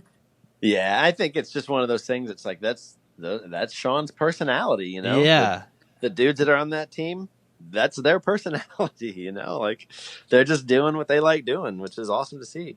Again, it's like, I don't want to see every bike brand look the same and all the riders look the same and do the same stuff. So it's cool to see someone actually just doing their own thing. Oh, yeah, absolutely. But anyways, a few months back, Sean took a really bad crash while filming for a video. Were you there when the crash went down? I was not there, actually. Yeah. Damn. Yeah. I think it was just another Sunday or something out cruising for him and his crew. Yeah. When it happened. Yeah. So I don't know how much you can really say, because I don't really know how much he's really put out there. But can you kind of explain the crash with us at all? If not, that's perfectly okay. Yeah, it's one of those things. I'm not sure what his feelings are on it. So okay, yeah. No, we'll skip it. I've seen the clip, and it was like, whoa, like probably terrifying. It's terrifying, yeah. Yeah. But yeah, I'll let him speak on that. Yeah, one. for sure. Thank you. Yeah, no worries. That's one of those things too, where, like, you know, when it comes to really horrific crashes like that, I think it's kind of best to let the person who took the bail, you know, really kind of be okay with that decision, with it going to the internet or anything like that. And one of those instances that I saw a few years ago was when Scotty Kramer had his really bad crash. They were actually just out filming for a Vans video, and he was warming up for something. And from what he had explained was that he went up and did a tire ride on this Jersey barrier to down whip into this bank, pulled it, and when he was rolling away, he hopped over this bush, and there was a hole at the end of it. Yeah. And I know that it was on footage. They were filming for just one of their daily vlogs, and a lot of people gave them shit for years about not posting that footage. But to me, my thought was, why would you ever want to post that? That is literally like one of the biggest legends in BMX almost dying. Like, and from what one of the, like, from what they kind of describe, I wouldn't want to watch that. It's terrifying. No. I can't believe that people were upset about that, you know? Like, even the footage of Nathan for this year's Real BMX, like, I think it's a great idea to put it in there, but at the same time, I could totally understand why people might be like, holy shit, like, I did not want to see that, you know? Yeah. It's hard to watch. Totally. Like, no, it's hard to watch. Yeah, I was there, man. It's like, I don't know, you know, like, that was his call. Like, they put it in the part, so I was like, okay, well, if it's in the part, then he must be okay with us putting it in the show, you know. And I kind of talked to him a little bit about that, you know. But, I mean, if someone doesn't want that, this stuff can be life changing, especially something like Scotty's, you know. Like, I'm totally behind that. If they don't want to put it out, don't put it out. Like, you don't owe anything to anybody, you know. I mean, it's kind of the same, you know. Like when Mikey got hurt, like we never put the foot. I mean, you can't really see him crash in the footage anyway, but you can tell he's getting ready to crash, and you hear it, and you know, like all the aftermath. It's you know, it's like that stuff is like, it's so personal, you know. You're not trying to capitalize on it or anything, you know. Like that's totally their call, you know. Yeah, we do a segment on the show here whenever I have a guest in the studio called Bail of the Week. And basically, viewers just send in their bails. And after 12 weeks, I let the fans decide whose bail is going to win. And I've had clips sent to me that, like, you know, I tell the people I'm not going to be posting that on the site or, like, anything like that, just because it's such a horrific crash that I don't want it to be kind of idolized, if that makes sense. Like, it seems weird, but it's one of those things where I just don't feel comfortable showing it to my audience. And anybody that's listening that, like, you know, might not get that, like, this is just a personal decision with me. Like, I don't think very many of my viewers want to see that kind of crazy accident. Like, a lot of it is mainly just funny crashes. There might be a couple bad ones, but at the end of the day, it's supposed to just be a fun segment where the guest and I kind of, you know, laugh it off a little bit. Yeah. I mean, it's one of those things. It's personal. So I was the rider. I mean, you know, if it's a gnarly one, that's their call for sure. Yeah. Anyways, with Sean, you ended up setting up a plan to help pay back his medical bills with the sales of stickers and shirts, alongside the release of Anthem 2. Each sticker and shirt sold, all the proceeds would go back to Sean, and the money, like the people that bought, would be entered into a raffle to win one of 50-ish different prizes that any BMX nerd would love, including the VX that filmed Anthem 2 that I now own. Thank you, Jeff Kosis. Nice. Anyways, how did you get the idea to raffle off amazing pieces of BMX history? Well, I'm not really sure. I think it just, you know, like, it's kind of weird. Like, you know, we were doing the reissue of Anthem 2, and really, I mean, as Sean's accident was super unfortunate and it was horrific and all this stuff, but it happened at like the perfect time, you know, in a weird way, that I was already doing this re-release for Anthem 2. So people could already, you know, and I had organized that with Chris Rye. So we had all the stuff up for sale on the Props website because it was the web store. So it was easy to get to. It was easy for people to order, you know. We had all this stuff in place. We were already doing it. And then Sean got hurt. And I thought, well, you know, we need to try and help him raise some money because obviously his medical bills are going to be astronomical. And I've always been kind of like, you know, it's always cool when there's a GoFundMe or whatever, when people try to help, but it's nice to, you know, that those kinds of things happen so often nowadays that like it adds up, you know. So people are always spending a lot of money, and there was a GoFundMe set up for Sean, which is awesome. But I was like, okay, how can we raise more money, like separately, like besides the GoFundMe that they're doing?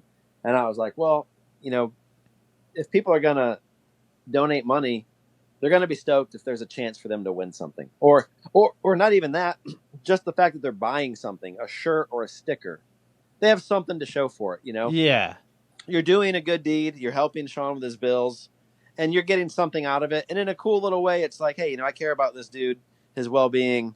You know, I have the sticker on my bike or the shirt, you know, so it's like, it's nice to be able to show like, oh, wow, you know, that shirt's kind of limited edition. We only did it when this happened.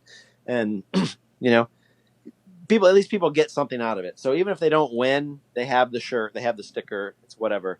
It's just really more an incentive for them to be donating. And, okay, well, how can I get a lot of people excited about this? Well, you get people to donate prizes, and, you know, yeah, like a brand new frame or a handlebars or whatever, that's cool. That's great. But when people give something that's like personal and it's one of a kind, and, you know, it has some history to it or whatever, then people really get excited, you know. They're like, whoa. I mean, obviously, like you said, you were stoked to get the camera off Jeff, you know, like people, yeah, it's a win-win for everybody.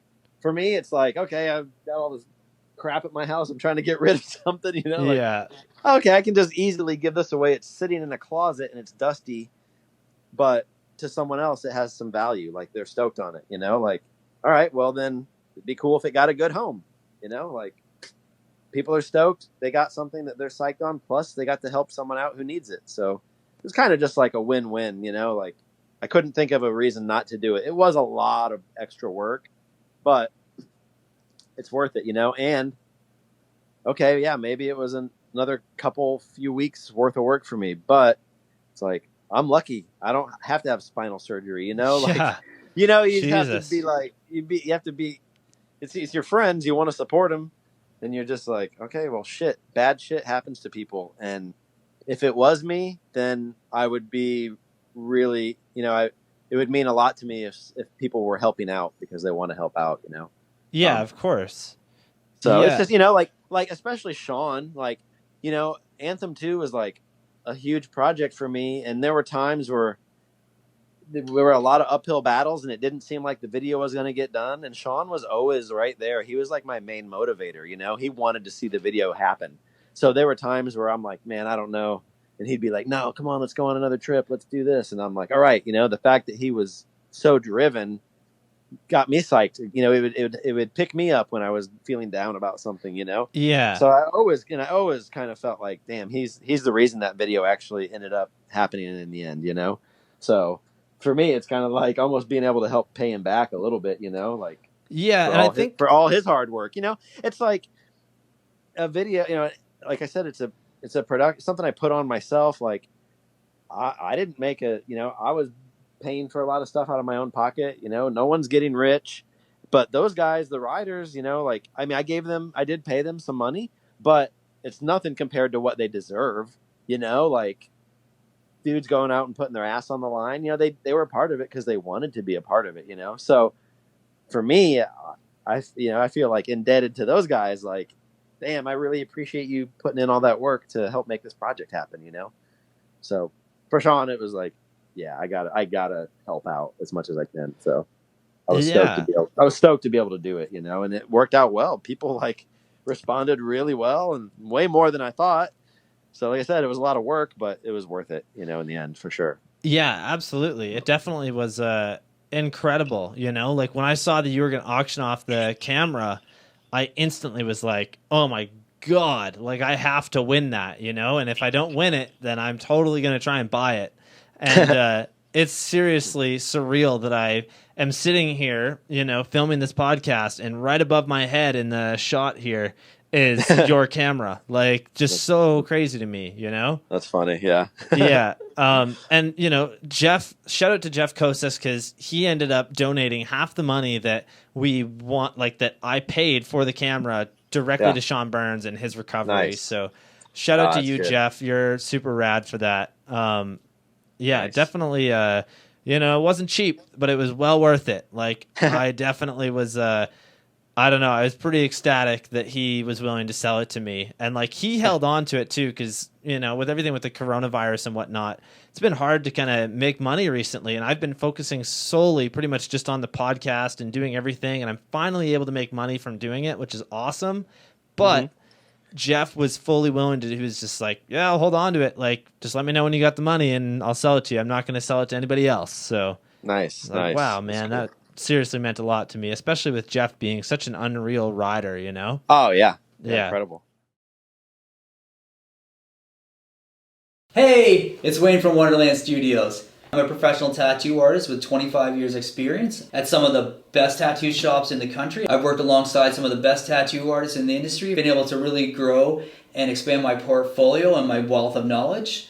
We are one of the Tri-Cities premier tattoo studios. We focus on creating a unique tattoo for each client in a friendly, welcoming, professional environment.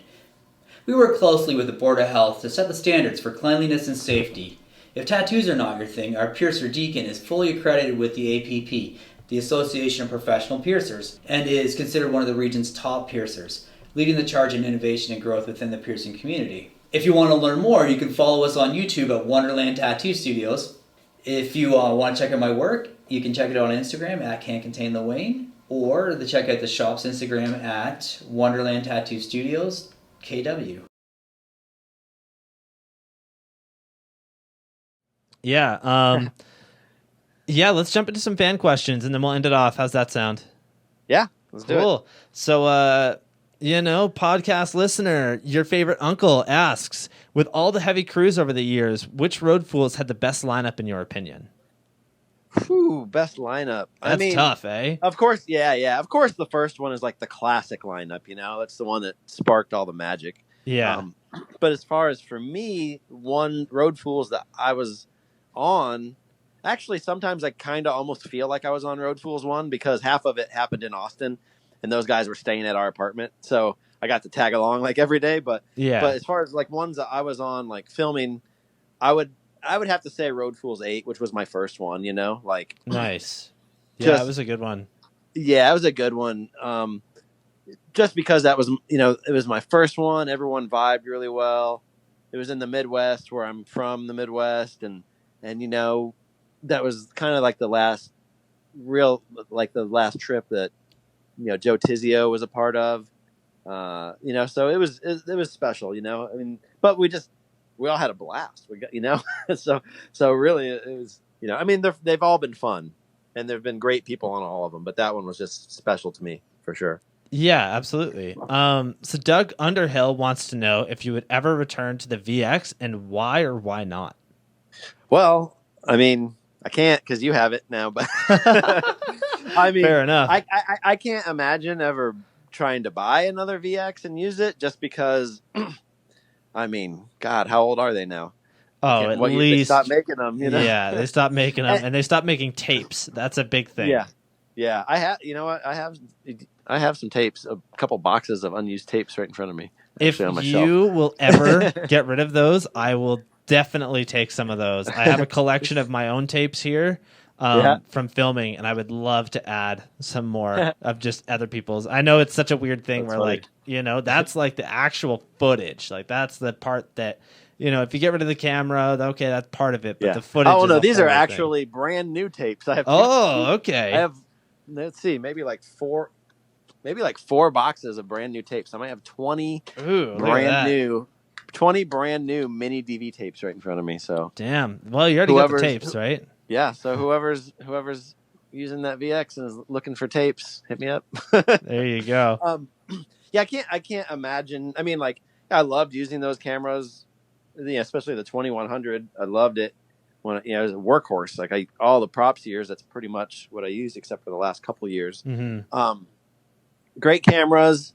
Remind me of a great time, but yeah, I can't imagine actually using them again. It was a little rough dusting them off for like, well, I mean, I guess it wasn't totally dusting them off, but towards the end of Anthem 2, it was getting pretty rough. Like, I had trouble like watching tapes just because stuff was getting like eaten up. Tapes were getting eaten, and like the cameras were barely turning on, and Yeah. by that point I was so over like logging footage and like It's a lot of capturing all the work. stuff, and it is a lot of work. So I'm glad I got a chance. I mean, I'm glad I used them for so many years when I did, but I can't imagine making another video with a VX. Well, especially because the whole process of uploading and like versus capturing is so different. Like, when I switched from I had a Canon GL1 as my first like true video camera, and then I had a DVX 100, and then I said fuck all of that and bought a HVX 200, and that has been my like workhorse camera. But then also I have a Sony A7 DSLR, or like mirrorless camera, and that one is my other like fisheye rig. Basically, those two cameras are perfect. Like, the HVX is a little large. That's the thing that kind of sucks, is that it's bulky, takes up a lot of space in your bag, but it's such a good camera. Like, I've always had good, like, I don't know, just shots with it and everything. Nice. I mean, I definitely miss the 4:3 ratio when filming like following shots, like wide angle following shots. But other than that, I don't miss too much about the actual cameras. I mean, I loved them when I used them, but it'd be hard for me to take that step backwards now, I think.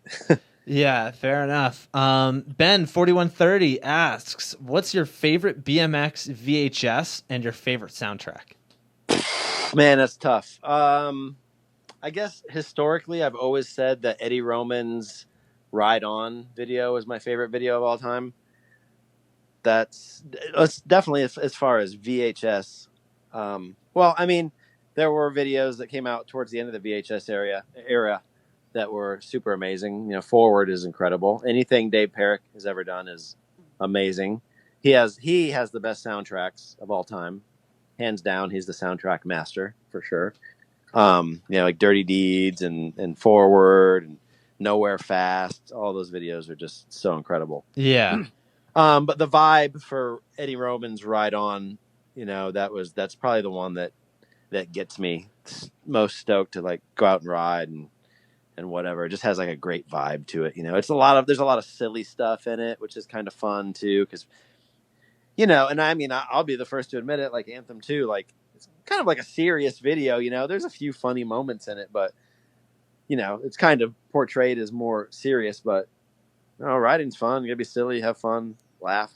Yeah, absolutely. Be dorks with your friends. I think that one of the things that I loved about Anthem 2 as well was the just the crash section at the very end with the funny music. Like, it's just a funny thing. Like, none of those crashes were too bad either. Like, I think one of those moments too is just starting it out with Sean Burns like trying that big rail drop. It's like, my ankle, my other ankle is so good. Like, and I'm not. You probably. I don't know if you would know about this or not, but there is an alternate song for that crash section. Ooh. I believe it's been so long, man. I think when you're watching the video, if you have a remote that has like an audio button, some like weird audio button, and you hit it when the crash section starts, it might select the alternate crash section song, which is a Beatles song. Yeah. And it works really well. But right before we sent the video off to the duplicator, I kind of freaked out because at the time, whoever owned the rights to the Beatles stuff, they were pretty notorious for going after people who used it without permission. Yeah. So I was like, so I just made it like it's like a hidden audio track. So that's switches really cool. I'm going to try and find that. Yeah, give it a shot. Yeah. So let me know if it works for you. Definitely. Ryan Corrigan asks, how many times did you sell plasma? Ryan Corrigan. He was definitely one of my old roommates. Hell yeah. Actually, I've been roommates with Ryan a couple different times. Man, I think in Indiana before I moved I lived in Pennsylvania for a year. The year I made the first Anthem. Yeah. I lived in Pennsylvania. But right before that, when I lived in Indiana, I think I probably sold plasma twice. And then when I lived in Austin, I probably sold it maybe half a dozen times. So, anything to avoid pain, or anything to avoid, having a real job, a 9 to 5 at that moment in time, because we were just trying to ride all the time, So I was scraping by selling some plasma. There you go. Fair enough. Oh, Yep. man. Last question here from the fans. Daryl Taco asks, in what Yeah. direction do you see BMX media going in the coming years? Such a great question, Daryl. Thank you. Man.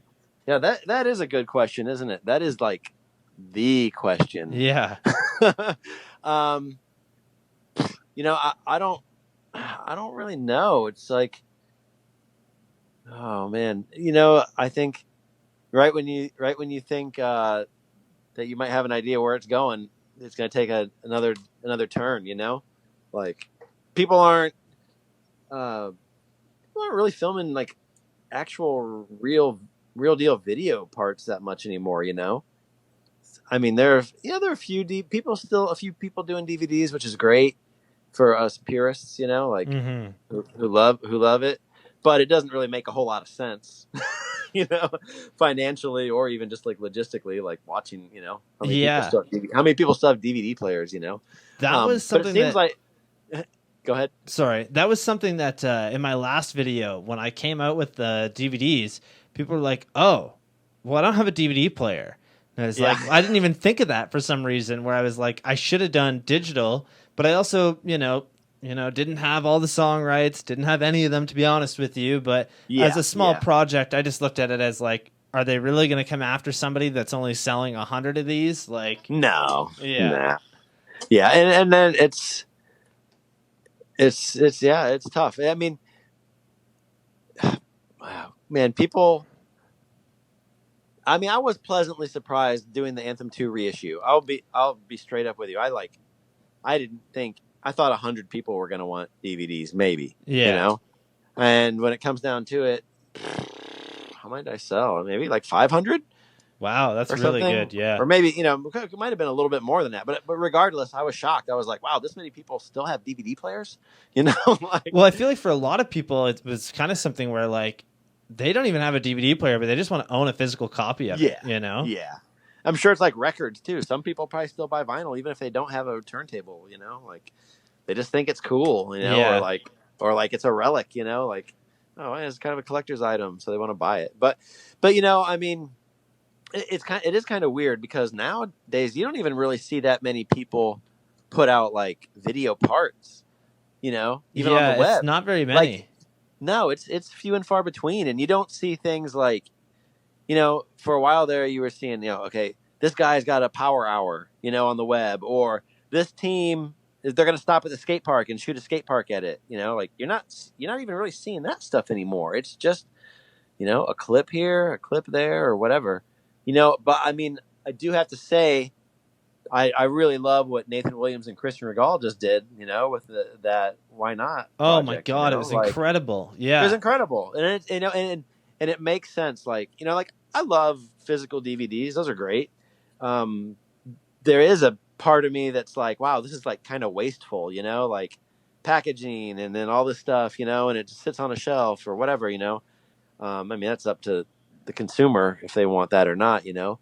So it is kind of cool when people are, you know, I mean, it's cool that a part is making it online, you know, that's you know, a video part worthy part like Nathan's part. That is, you know, it was insane. Yeah. It was like, I mean, it was so epic, you know, and you're like, wow, it's kind of cool. I like the fact that they were like, you know what, we're going to kind of give this a shot, wing this.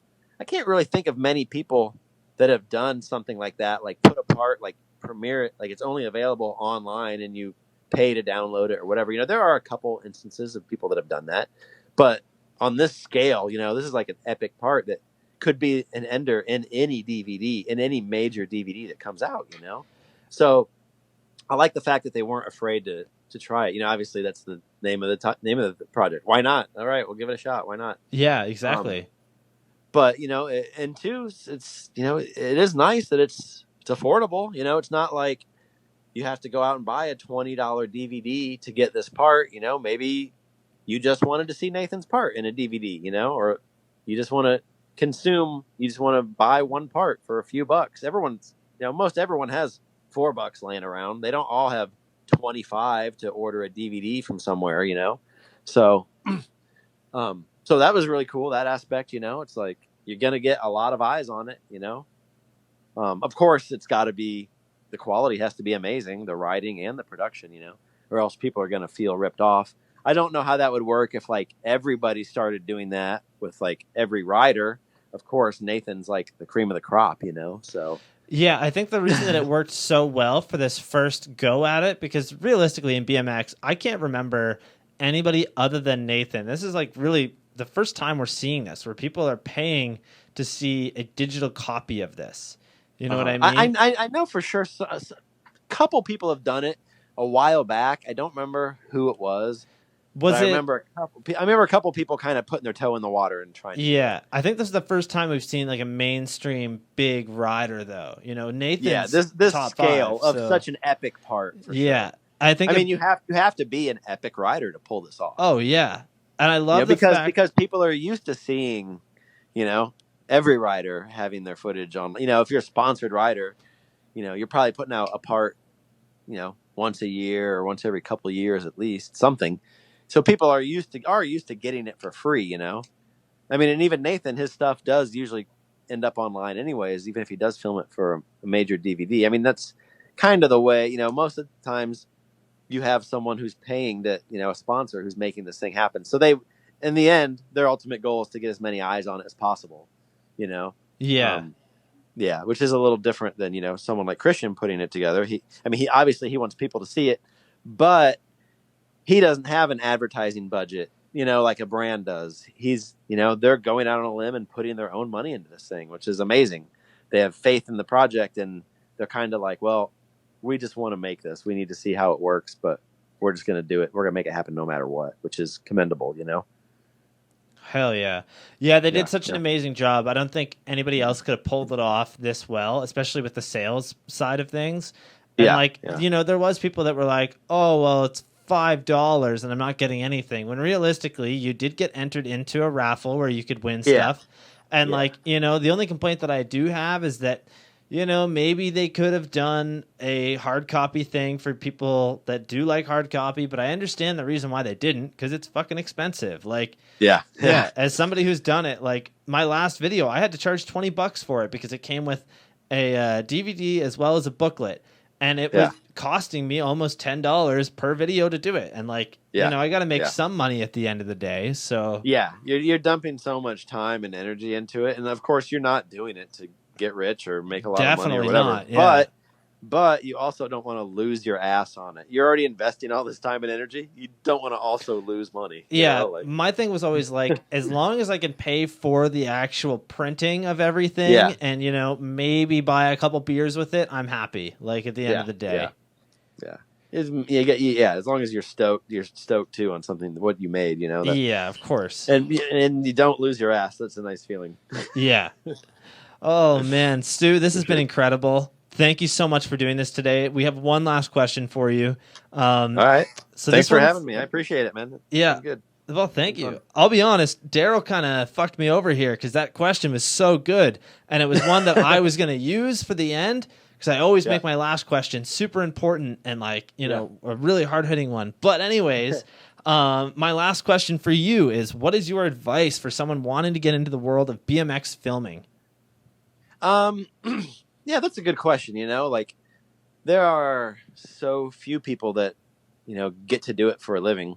And not that everyone that is doing it, necessarily wants to make a living out of it, but if it's something that you are trying to get a little more serious about or whatever, but more than anything, man, you really need to go out and film because you love it, and because you want to collaborate on a cool project with people that you enjoy working with, or that or you admire, or you love their writing or whatever, there has to be a love for it, you have to enjoy the whole process, obviously you're a filmer, there are a lot of days you go out and you work and you bust your ass and you might not even get a clip, some days are good, some days are bad, you might break your camera or get a ticket or someone gets hurt, but it is all part of the process, those are the days that make you appreciate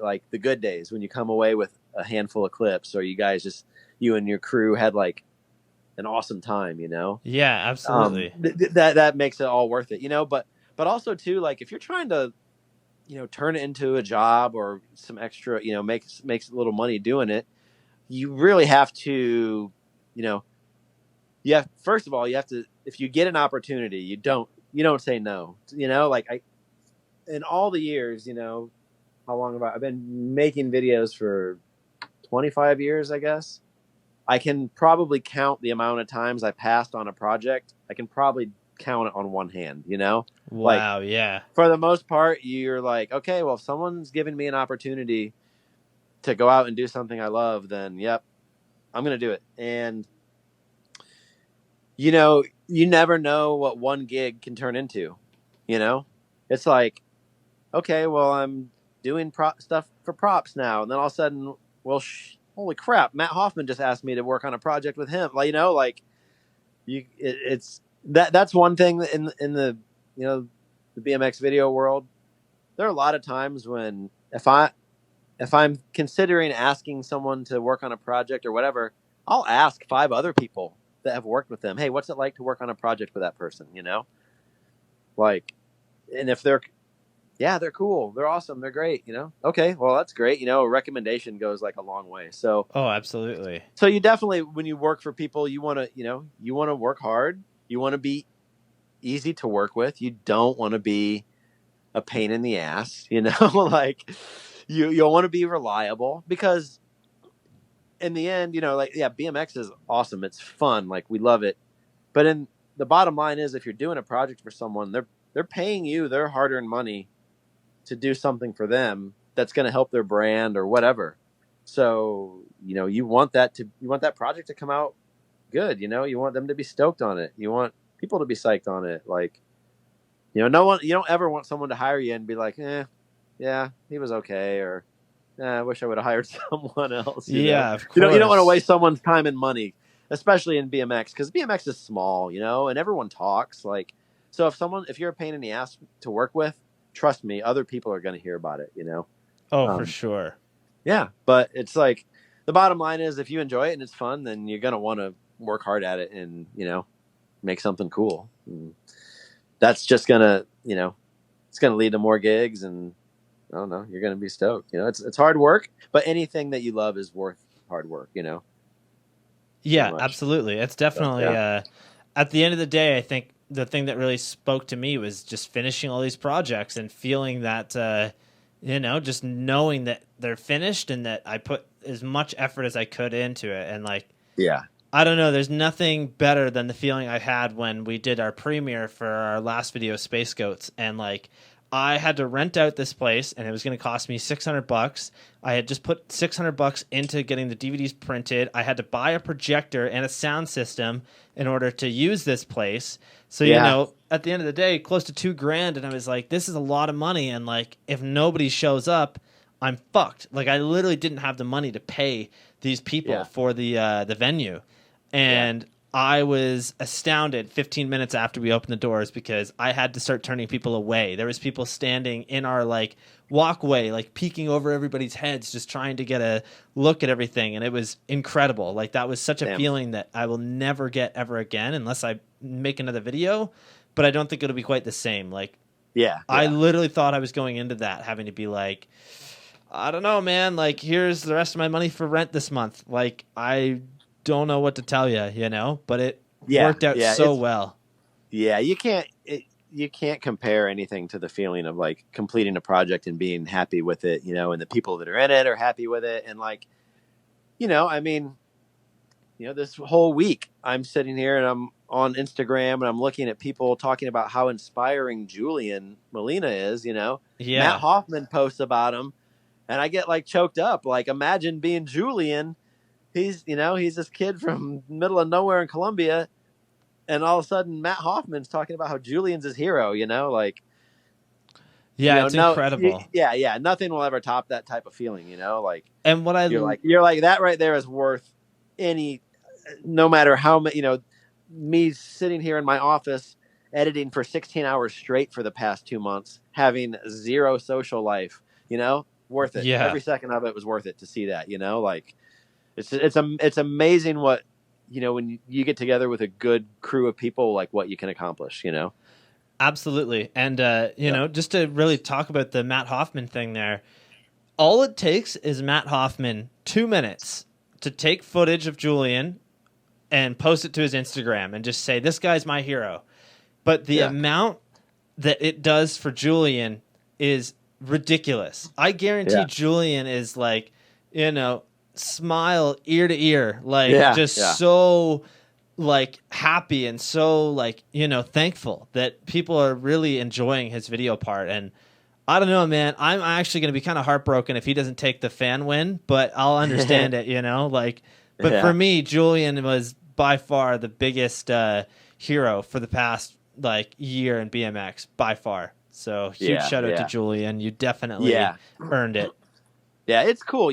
That's for me, basically, that's like what BMX is. It's like this cycle of inspiration, like you watch other people do their thing, and you connect with it on some level, to where it makes you be like, okay, now I want to go out and film with so-and-so, like we want to make something just as cool as like what these guys put out. 'Cause that's inspiring. And, that's inspiring us to go out and make our project, and then hopefully you do that and someone else watches your project and then they get inspired, like it's, I don't know, it's really cool. Like how that works. And that's a thing. Like I said, first time I saw footage of Julian, I was like, wow, this is really inspiring.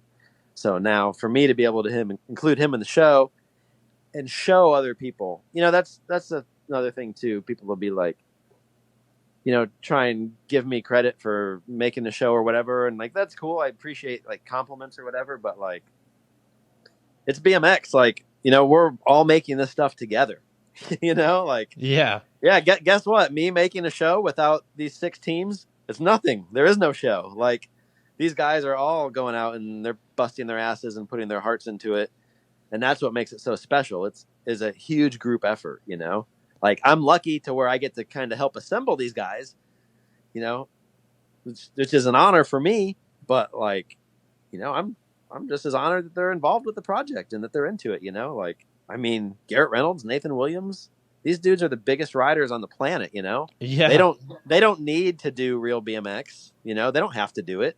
They got other projects they can work on for their sponsors and do stuff here and there. But they're stoked on the project and they want to be involved. So I'm like, hell yeah, let's do it. If you're into it, let's do it, Yeah, incredible, man. Yeah, honestly. Cool. Oh, man. Stu, we just passed 3.5 hours. Holy this has been amazing. Time has flown by. And, the funny part about this is typically, I go into these with at least 30, 40 questions. And that's typically pretty high because I want to make sure that if somebody is kind of quick with what they're saying, that I still have enough to really go through with this. We don't even have like half of these questions crossed off, which is awesome. I love that. That is my favorite thing, is when I can literally just get into this and really start talking with somebody. So Thank you so much, Stu. You have been incredible. I am definitely going to ask you to come back at some point. So okay, no problem, man. It would be awesome. Sure. Yeah, thanks for having me. And I mean, I'm stoked that like you're so much into the show, and obviously you're promoting it in your own way too. So again, of course, it's all of us. It's everyone involved. So I appreciate that. Hell yeah. Well, thank you guys for tuning in today. We'll see you in the next one. Peace. All right, take care. Bye.